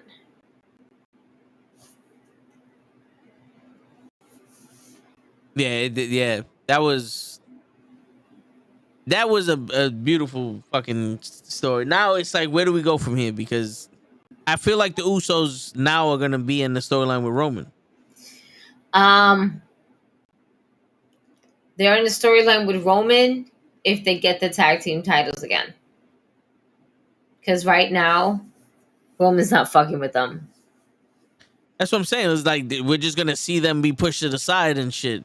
Like, I think they're going to be more concerned with Roman. Like, yo, my nigga, how come you keep telling us to go do some shit? Like, what the fuck? I mean, it's going to happen eventually. Oh, are we going to see the Usos versus Roman and Solo? Solo has a lot of pressure on his shoulder lately. He has been the Tribal Chief's right-hand man. Not Jay. Yeah. He's the enforcer. He ain't the right-hand man, though. The right-hand man can get the job done. Word. Hold up, real quick. You know, we always gotta...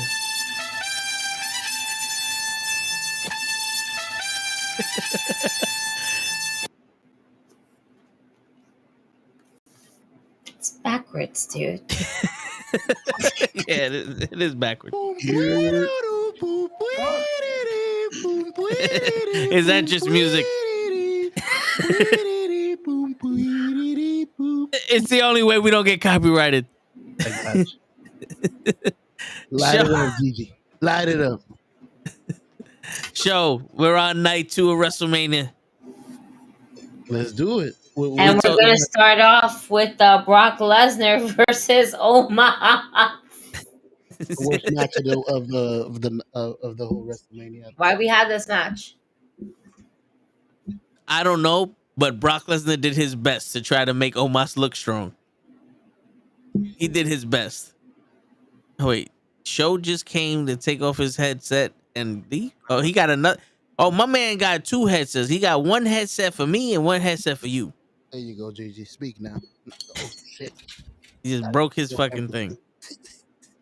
I just broke everything. Light is gone. Mic is gone. Mic is gone. But why does it look like you're in a phone booth and you don't want nobody to know you homeless? He's like, I got kicked out of my house and this is the only internet connection I can get. And every time he goes like this, he's just basically checking to see if his fucking dial did my quota go through. Word. Only got a few seconds to say it. Please save me. I've been kidnapped. Hold on a second. It's like he's fading into the abyss. That's it. Oh, and huh? Come on, everybody. We need you to believe in Show. If That's you believe in it. Show, he won't disappear. He won't disappear. No. Oh man. Well, there goes that. Oh wait, how he came back out of nowhere. Like, yo, he just like disappeared and then just came. Wow. He pulled a Vince McMahon on us. I'm not fucking leaving.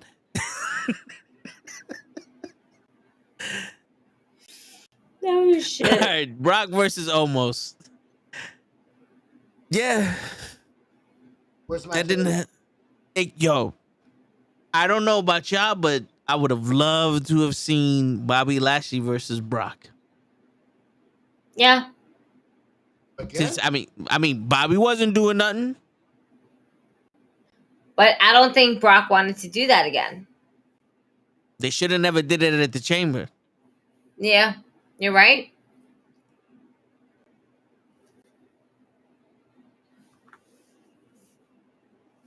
It was fucked up.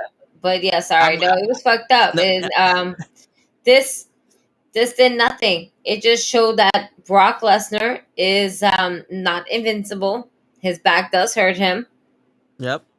Picking up a big fucking dude like Omos and F5ing him is a lot. We get it. We move forward. Liv Morgan versus Raquel Rodriguez. With Raquel. Wait. Liv Morgan and Raquel Rodriguez versus Natalia and Shotzi versus Ronda and Shayna versus Chelsea Green and Sonya in a fatal 4-way tag team match. So essentially, this is the same shit that we got on night 1, but with the women's division. And this was just no. Yeah. You could, like, the girls were doing their thing.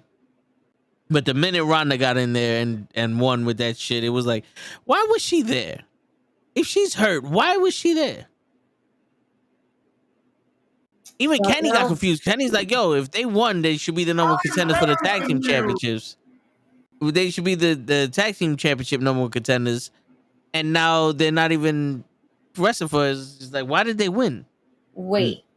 And that's, because on Monday Night Raw, didn't Liv Morgan and Raquel win to be number 1 contenders? Yes. Yep. And what was the point of that? Y'all should have just let Raquel and Liv win. They just, it's stupid. Yeah. This is the problem. This is why Gigi can't trust a women's show and all women's show with the WWE because they're not going to be able to do it right. Not. I don't trust it. No. Y'all should have just had them win. and then try to figure my shit out. But at the last minute, Vince McMahon decided to make some edit changes to the script. A lot of edit changes to the script. Yep. He was like, yo, fuck it. Come on out, you rapist! And he wanted to come out, and they were like, yo, listen, Michael Montoya can't come out right now, Vince. This nigga dead ass found a way. Ugh, disgusting. Let's talk about something positive. Gunther versus Drew McIntyre versus Sheamus for the WWE Intercontinental Championship. Yes. Holy fuck, what a match.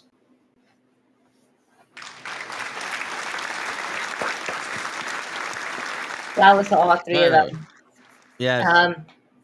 And the entrance of Gunther was really dope. It's simple. It is simple, but it works. And I love it. Your green screen's off, so there you go. So with that being said, it was just a really good fucking match. All of them were just basically slapping the shit out of each other. Everybody's chest was red. I was saying this is what Drew McIntyre needed when he was the WWE champion. Yeah. Agreed. Absolutely. Because he shown how tough he is. And it's like, okay, he just didn't have a partner good enough for him when he was WWE champion. Now with Gunther and Sheamus there, woo, that's something I'm excited to see again. And you know me with Drew McIntyre, I lost faith in him. But now I'm like, let's do this again. Like we see, right? He likes to just fucking fight. That was such a fucking good match, and they were just slapping each other and fucking it was a hard hitting fucking match. And we knew it was going to be a fucking slugfest. Absolutely. We knew it was gonna be that.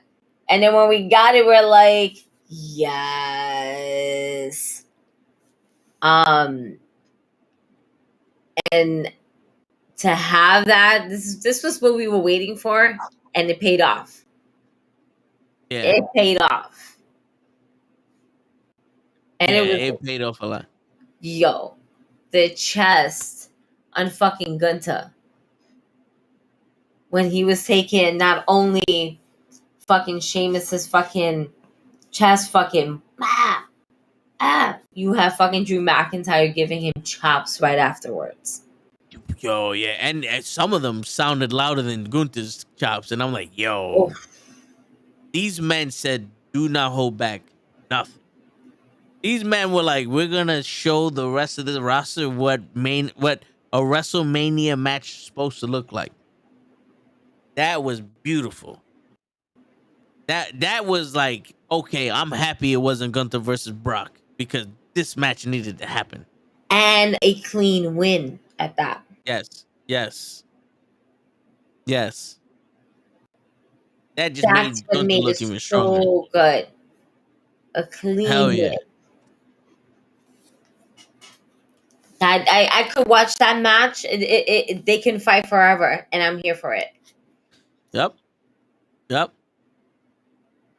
They are the ones that we like fight forever, because I will watch them over. I won't get tired of them. I don't get tired. Listen, I don't get tired of them. I don't get tired of fucking the New Day versus Usos. Yep. I'll never get tired of Lucha Bros versus the Young Bucks. There's just certain people that I will never get tired of watching and when they're working together. Yeah, the magic. The Rock and Austin. Austin, Brett and Sean. Yeah.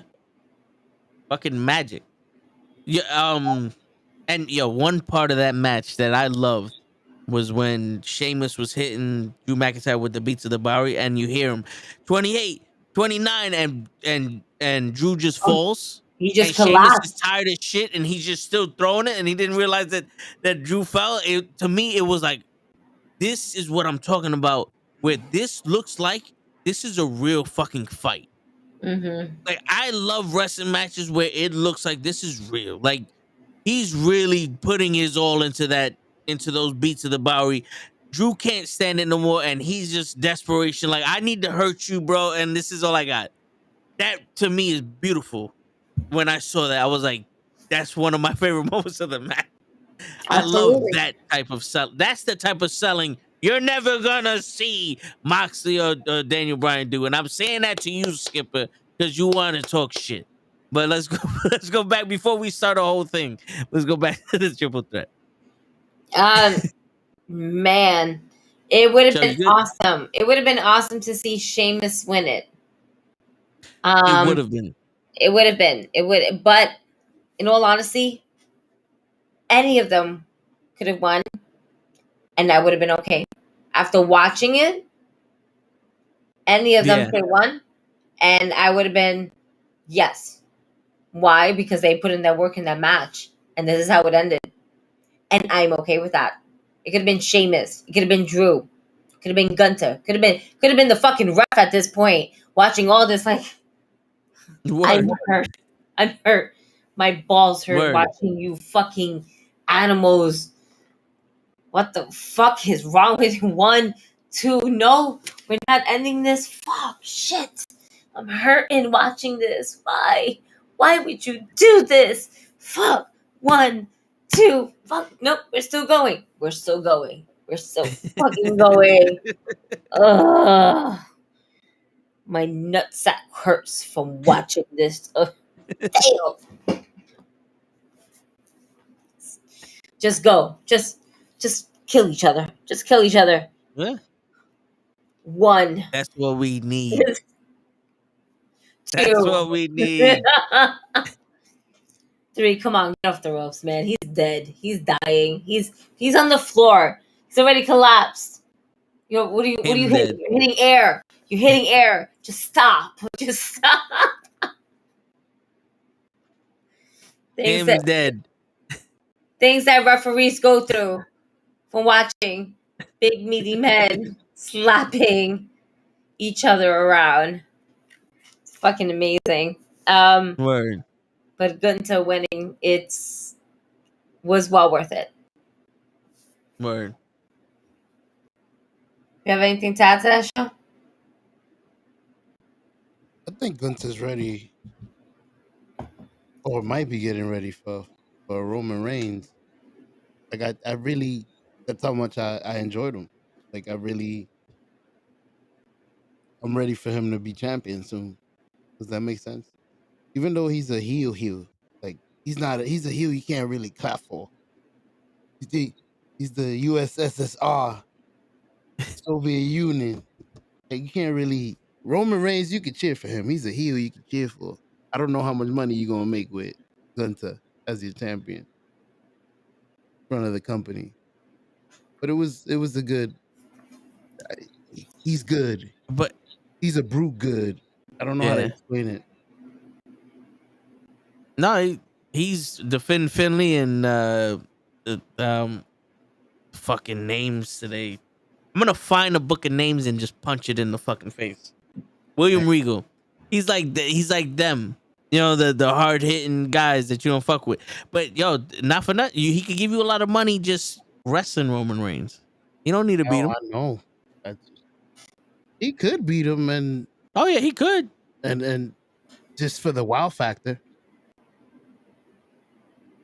And maybe we could revert it or something. We could find a way to bring it back. Maybe he cheated, or you could think of something slick. Yeah. Where Roman could get the title back, so that you won't have to deal with him as a champion, but he technically beat you, type of stuff. Word. Let's stop giving them ideas, because usually they go the opposite way. They might fire Gunther tomorrow. Oh, he's gone. He's gone. Future endeavored. Chill. Let's not wish that on Gunther and Walter. Him, Keith Lee, Shelton Benjamin, and and Dominic Mysterio gone tomorrow. Future endeavored. Damn. Even Rey Mysterio right at the fucking Hall of Fame ceremony. Get out. Damn, that's fucked up. Oh no, he's on the Legends contract, so he might have something. All right, let's move forward. Bianca Belair versus Asuka. So not what I thought it was gonna be. Sorry to interrupt. No, go for it. Yeah, you just got here. We need to hear from you. I guess I was expecting. I was expecting greatness. I've heard of the great Asuka, and I definitely heard of the great Bianca. So I wanted to see if you put it together, if you could make a cake. And it was What? Put the ingredients I want together. a cake. I want a cake. He said make a cake. I wanted to make a cake. You wanted to make a cake? Type of cake did you want to? What type of cake now? I'm intrigued. What type of cake are we going for here? Asian chocolate cake. An Asian chocolate cake. Okay. I never heard of an Asian chocolate cake before, but all right. Hey, would you try it? I mean, you would try it. Yeah, I would try it. It's chocolate. Especially if it looked like Asuka or Bianca Belair. I'll try that shit. Hey, do they steam the eggs before they put it in the cake batter? I just need to know how. Like it. You know what? I just want to know how is this possible, because now I really am intrigued. Right? It's weird. An Asian chocolate cake. I like that. Hey, we'll figure it out. Listen, I've been baking. I'll try something for you guys. All right. But yeah, it wasn't. I was expecting Omega and is it Omega? Did I say it right? I got a new wrestler. Omega and and Danielson type of stuff. Yo, we got a new. Thank you for the resub, Willie. Appreciate that. Appreciate you, Willie. Yeah. I was expecting something great, and it wasn't even as good as Charlotte. Charlotte and no, my girl. Charlotte killed it. Wasn't. I got hyped. I sent you. I don't know if you saw the message. I was like, I don't want to hear that bullshit that Charlotte never carried somebody, because y'all was talking that she didn't do it with what's her face with Ronda and blah blah blah. Because Charlotte just made this girl look like a fucking superstar. She inverted her in a fucking German suplex, bro, and she did a backflip, like she tossed her. I don't front. There were some spots where Charlotte was just kind of overthrowing her body. Just made me look at like, oh my god, I hope she does not land on her neck. Yep, that's like she was leaving it out there for Rhea. Like she was taking bumps. Yeah, big bumps. Like, I'm gonna leave it for you. You can have it. Yeah, I'm gonna make you look like a star. Some champions don't need to take bumps. Well, I ain't gonna lie. Shawn Michaels was a great champion, and I seen him slam himself everywhere. But some people he was throwing himself absolutely everywhere.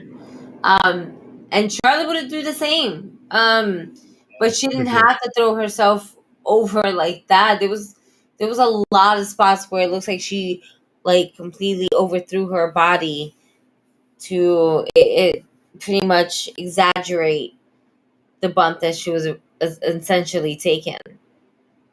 I agree with that. I took it as she was making Rhea look strong. I didn't know if she was over exaggerating, but like I said, it was a regular German suplex, and instead of landing on her neck, she did a 360. I said, "Oh shit!" She tossed her, but it had to have been Charlotte. She had done a backflip for her. She's not gonna you gotta watch that. So it was some dope shit. Weird but dope. I've never seen that. Man said she did a triple inverted Lindy. Word, weird, dope, scary. Like, I wish you could play just a little clip of that. I don't know if we'll get sued. Oh yeah, no, yeah, they will arrest us. Yeah, we're not doing that. Trevor got a question here. Hey, can I ask you a question? Nope. Next. Word. Reggie's now a superhero on NXT. He's the Yes, his name signature is or something. Scripps. Sticks. No, not Sticks. Scripps. Scripps. There you go. Yeah. Sticks. Oh man. It's dumb either way you say it. Fucking. That's what he does. Fucking stupid ass shit. Yeah. Fucking. Stupid. He made an appearance on Wednesday, like where he was supposed to like kind of do a sneak attack, and it completely backfired on him. Oh man. So it's funny to watch that, and like he tried to sneak up on somebody, and he does somebody just like, nah, nigga, pop. What the fuck is wrong with you? Looking at that nigga, what the fuck is wrong with you? You dumb? Shit. You dumb? Is you dumb? You must be dumb. Is you dumb or you stupid? Nigga, really? You muted, show. I did the 6ix9ine. Stupid. All right, man. I really wish 6ix9ine would get beat up again. But damn. So he said all of them to jail, bro. I mean, you know, he deserves it. To jail. He called the cops on them. Yeah, I'm a witness. Him. Do you see that guy here in the court right there?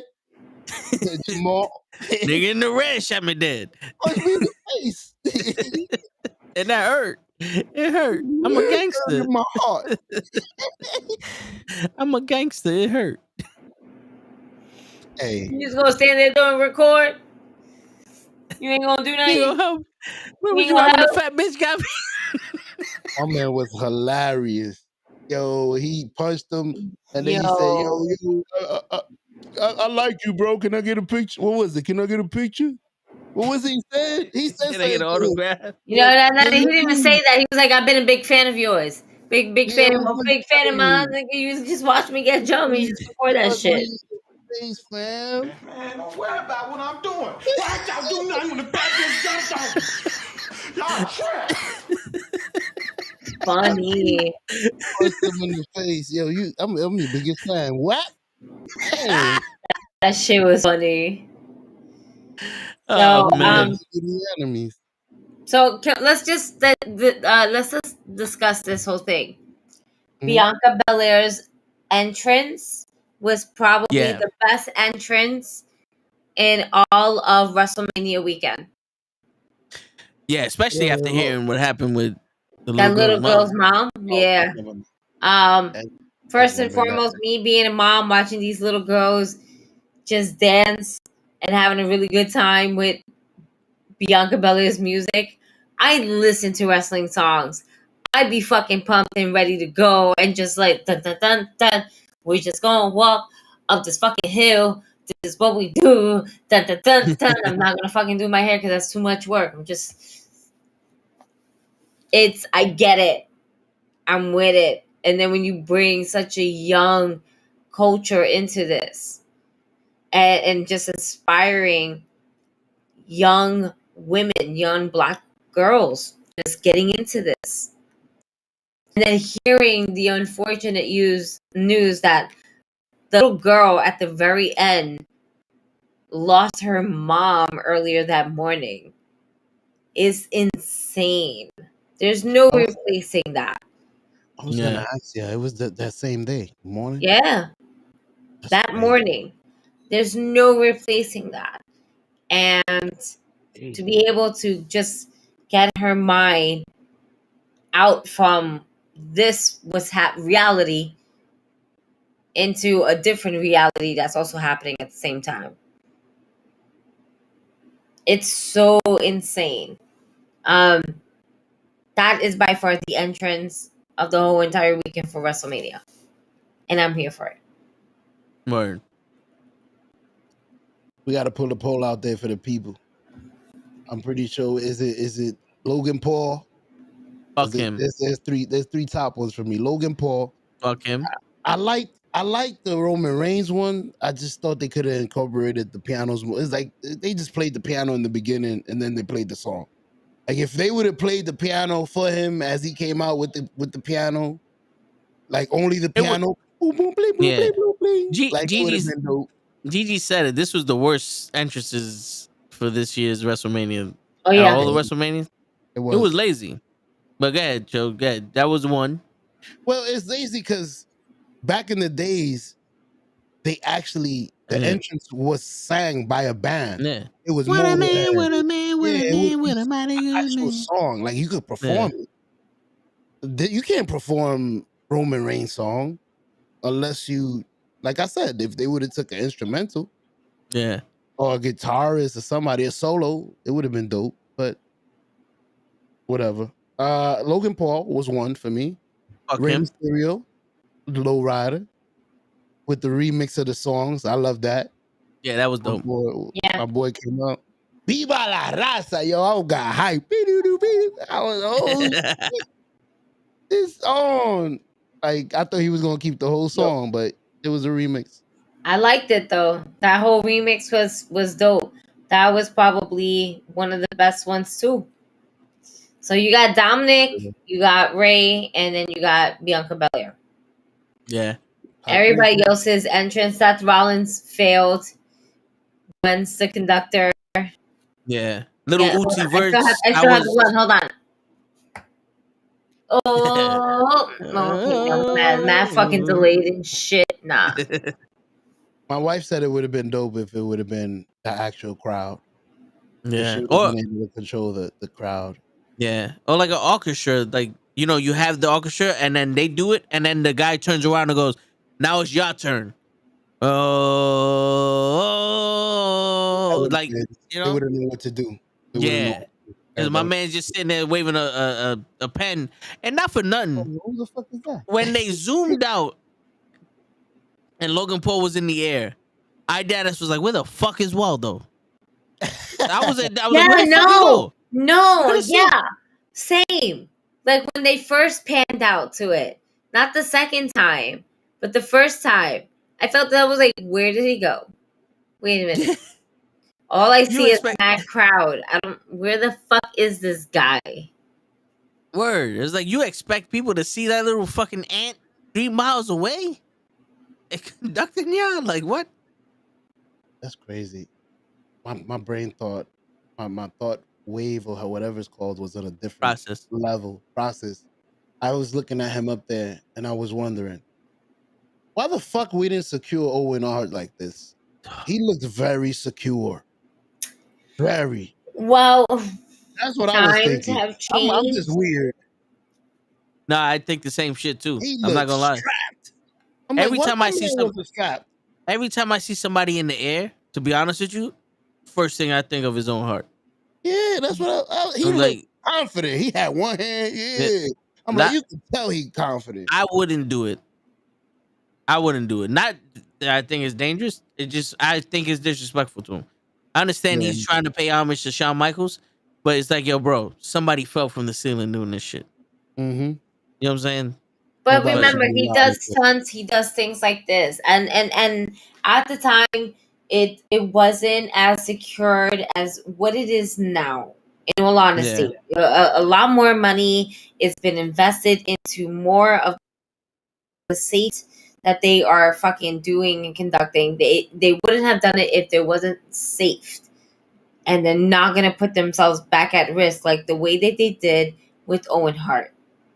Should have been like that for Owen, though. It should have been like that, but the thing is that money talks, and as long as money can buy safety enough for all this bullshit, then yeah, I completely agree. Though, like he's paying homage to Shawn Michaels, doing his best Shawn Michaels way, and they're just finding ways to be like, okay, how can we secure this so when he gets to see all his fans, because he does stunts like this anyway. It's not like he doesn't do stunts. Like he doesn't do shit like this. You know, it's just it's a compromise between both parties of this is how comfortable I'm going to be about going about these things. How can we go about these things? So I don't see it being a problem or thinking about, like Owen Hart or whatever. Like I saw it, I was like, oh, he's trying to be like Shawn Michaels. I get it. I don't think it was stupid because at this point in state where we're at in this day and age, we saw Rihanna, pregnant ass woman, in the Super Bowl being lifted more in the air without a safety net at the bottom.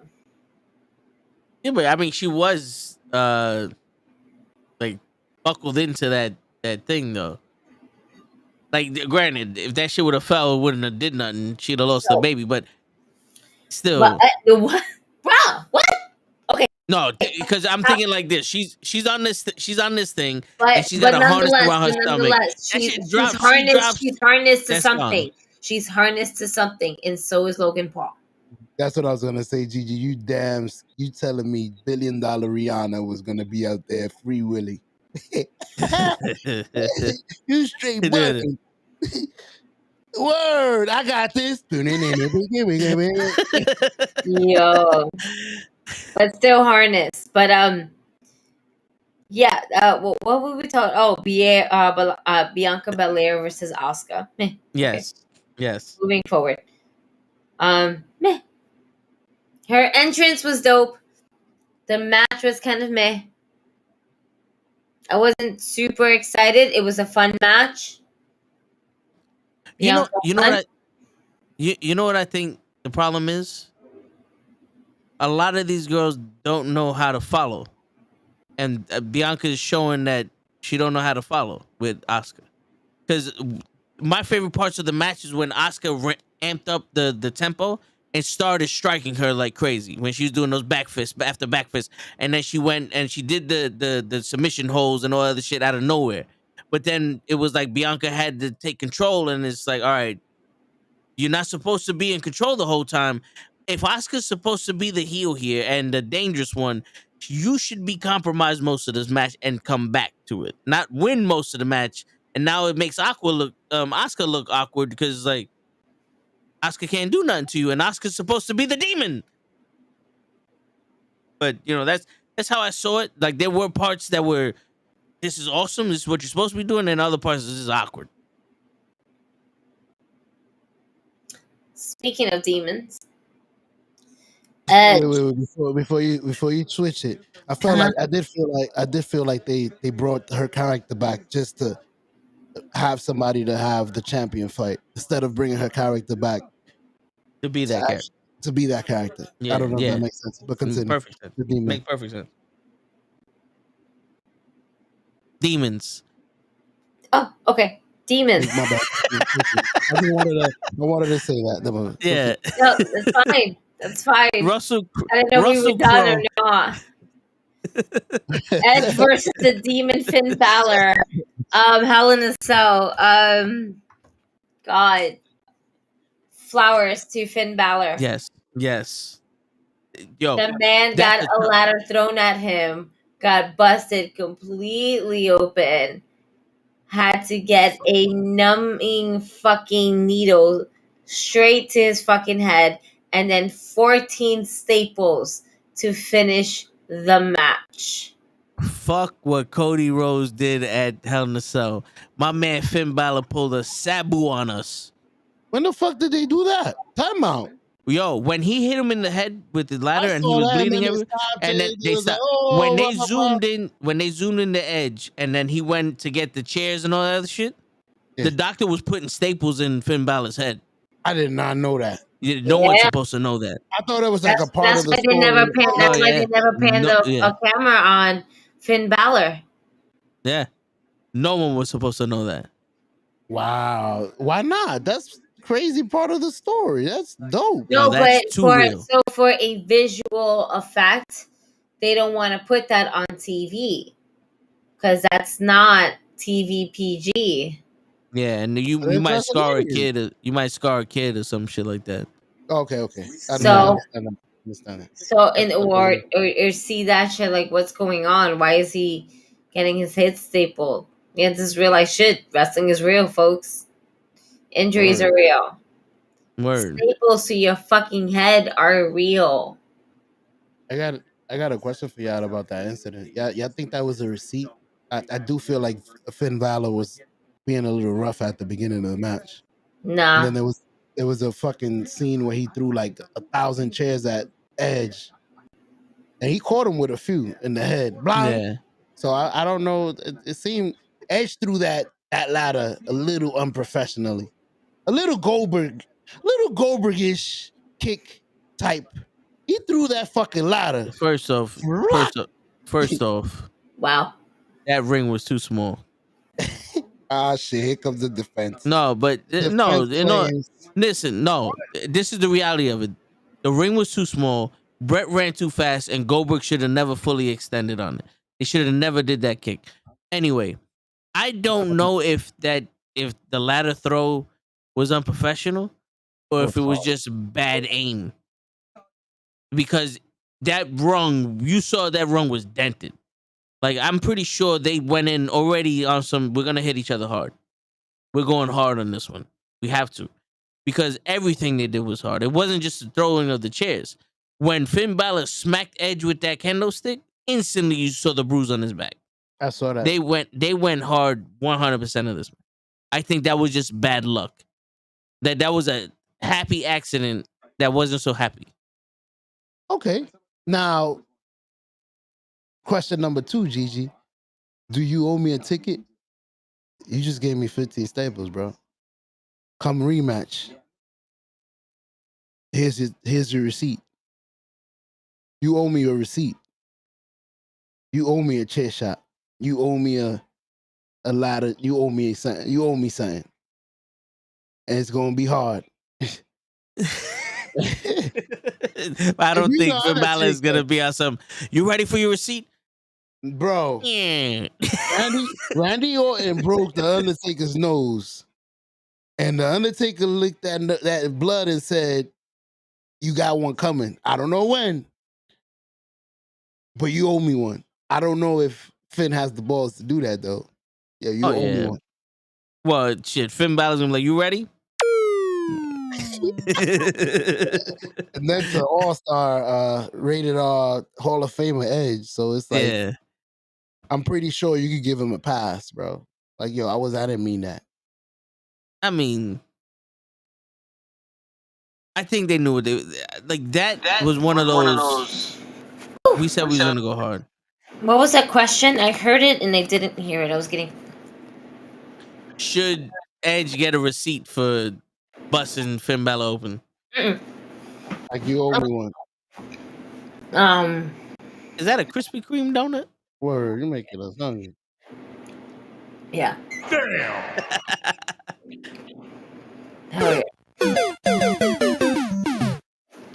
Well, fuck you, Mama Webble. Would you stop it? Don't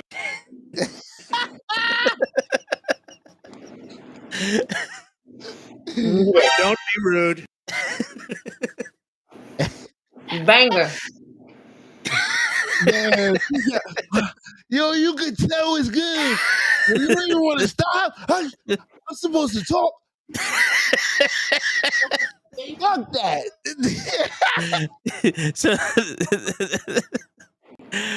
So oh man, the match. Oh, all right. Before we go an hour over time. The match before. Wait. All right. So Belair came out after and then Snoop Dogg, Shane McMahon, the MVP of the night, the man who left it all out on the ring. Right. After that, the biggest pop. the biggest pop of the night. I'm not sorry. I said sorry. I'm not fucking sorry. This is fucking amazing. Look, it grows. Jesus. And from the ashes, another one. You got the Hydra of donuts. You take off one head, 2 more grow in its place. The Dark Phoenix, right? The Dark Phoenix. So yeah, Edge versus the Demon Finn Balor. Edge won. Honestly, it don't matter who would have won. After taking that fucking headshot, finishing the match with staples in your head. Absolutely amazing. Yeah. Even though I wish Finn Balor. And you know what? It's fucked up because it felt short. Yeah. Because of the shit that happened. Man, I would love to see this match happen again without the injuries. But yes, Without the weapon?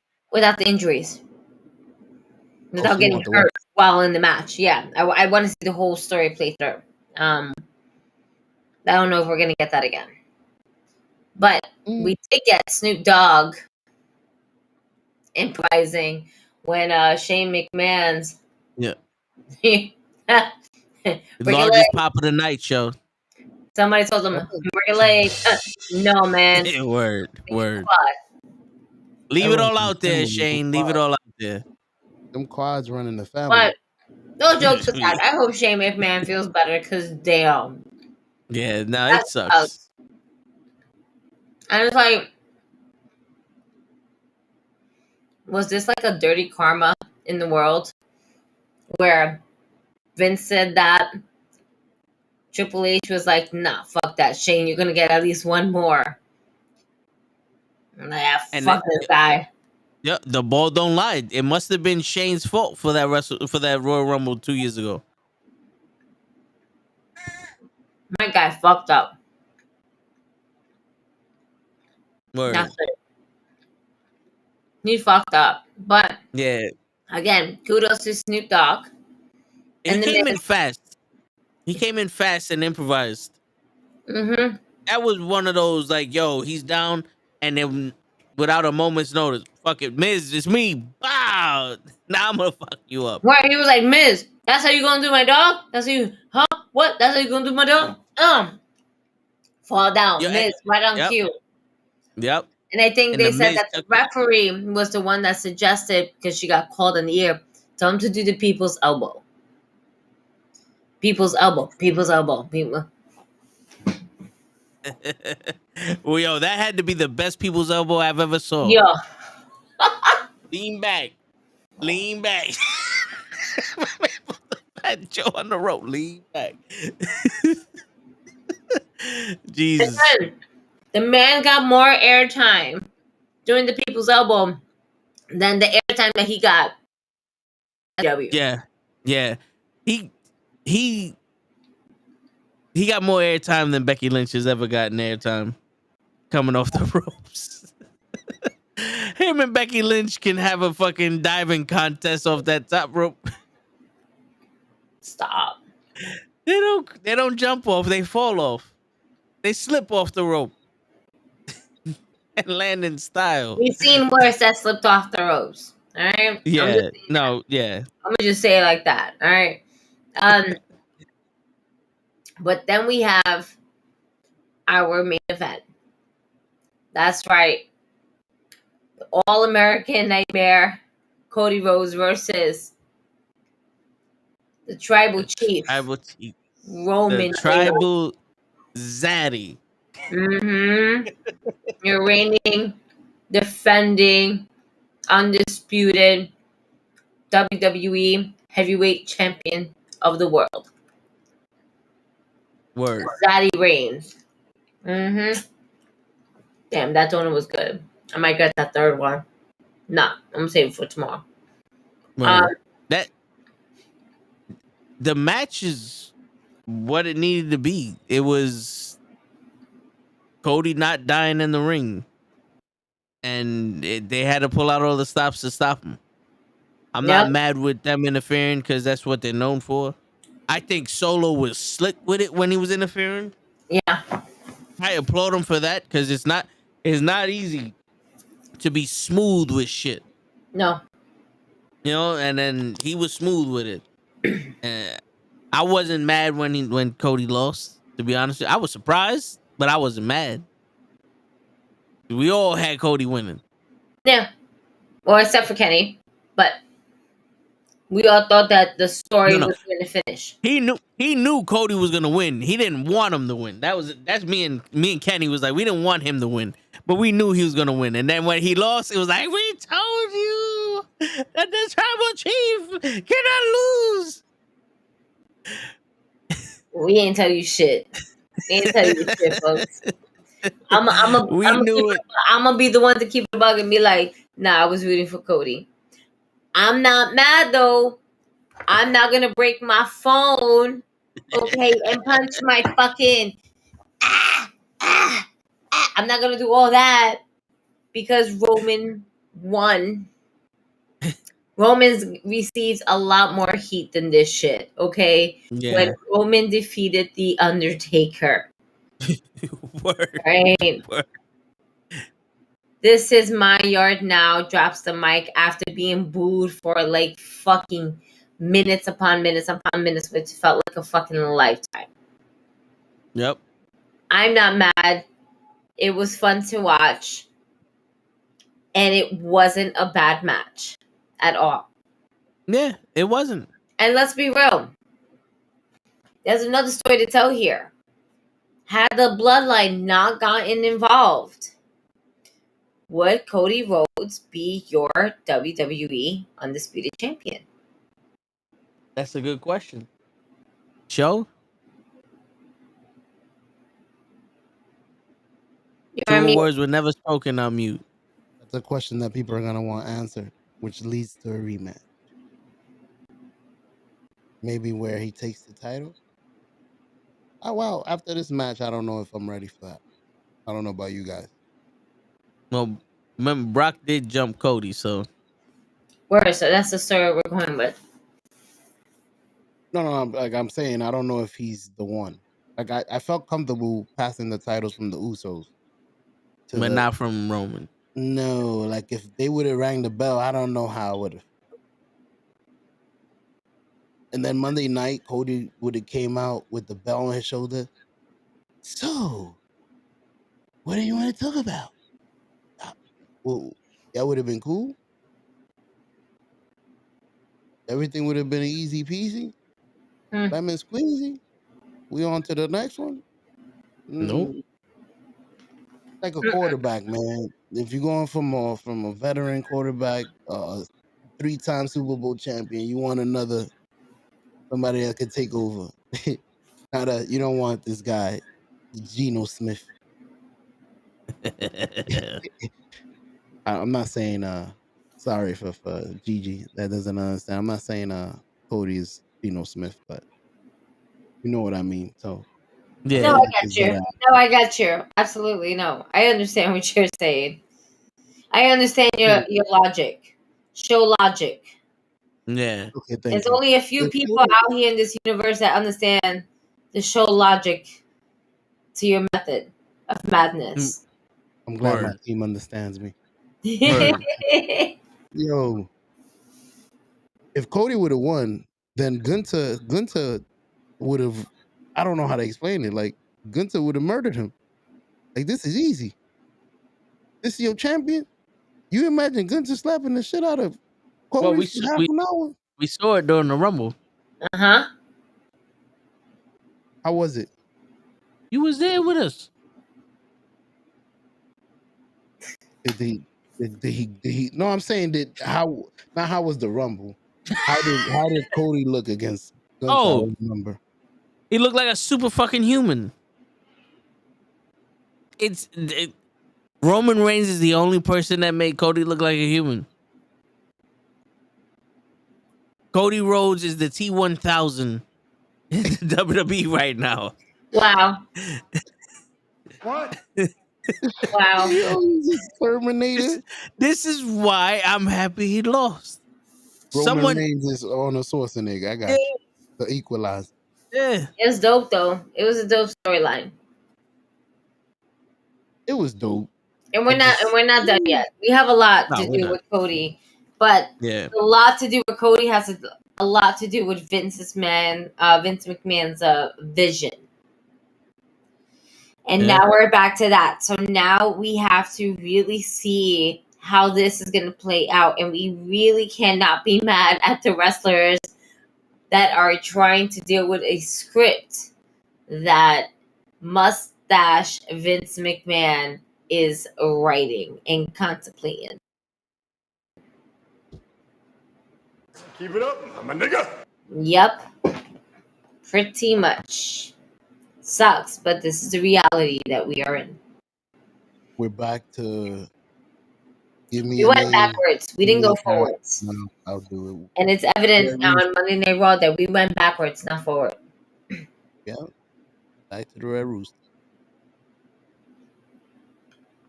Yep. All right. Are we done with the card? This is what the whole roster said when Vince McMahon got back in control. Oh no! We suck again! That's what the roster said. Oh man. Play it one more time for the folks in the back, man. Hold up, I gotta set it up again. Oh no! We suck again! Yo, I can't believe we fell for it though. Who fell for what? We fell for it. So I was there on the watch along. I was there on time. We was there. We really saw fucking Roman Reigns come out with his Michael Jackson glove. He was wearing his little red shit. He was looking good. The grease was on the hair. Roman Reigns was fucking Paul Heyman was handing him the title. Everything looked great. We fell for it. Wow, they're gonna have a great tag team match. We ain't This fall is for shit. awesome. He's You gonna go fell back to back. He hasn't done this in a while. You fell for You're it. straight fucking bugging. You fell for it. You fell for it. I didn't fall for shit. I was asleep. Back to back. He had the glove on there, the red boots. He put the red boots on twice. I was asleep. I didn't fall for shit. The music hit. I was excited. Holy Listen, shit. It's been told that Vince McMahon really never left. I said it. Yep, and we see it. But fuck Vince and his mustache. And WrestleMania, NXT, Stand and Deliver, amazing. WrestleMania Night 1, fucking dope. WrestleMania Night 2, meh. And the Raw after Mania, you did nothing. Absolutely nothing for me. Yeah. I give you the biggest disappointment down because no thank you. Bro, Steph ain't do nothing for you? Dude. Nope. That was the big reveal. Batista came back to the Raw after WrestleMania once. I think Triple H did. This was the equalizer. Yo, when Broseph came back, all I said was, Oh no! We suck again!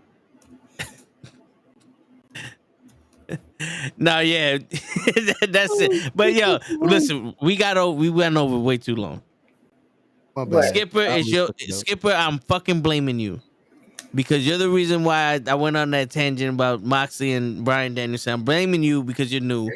Fresh news 24/7. Remember, go suck a dick, suck a big old dick. I don't know where the. You're subscribed though before you do that. We're not gonna waste our energy with you. But if you like, comment, and subscribe, that's great. Go for it. Suck a dick, suck a dick, suck a motherfucking dick, suck a dick, suck a dick, small dick. You know, to do that. Gabe, thanks for subscribing to the Twitch. Willie, thanks for resubscribing. Everybody that showed up, thank you. And on that note, ladies and gentlemen, it's your friendly neighborhood knucklehead signing out. We'll be back next year and next week. Peace. Next year? What?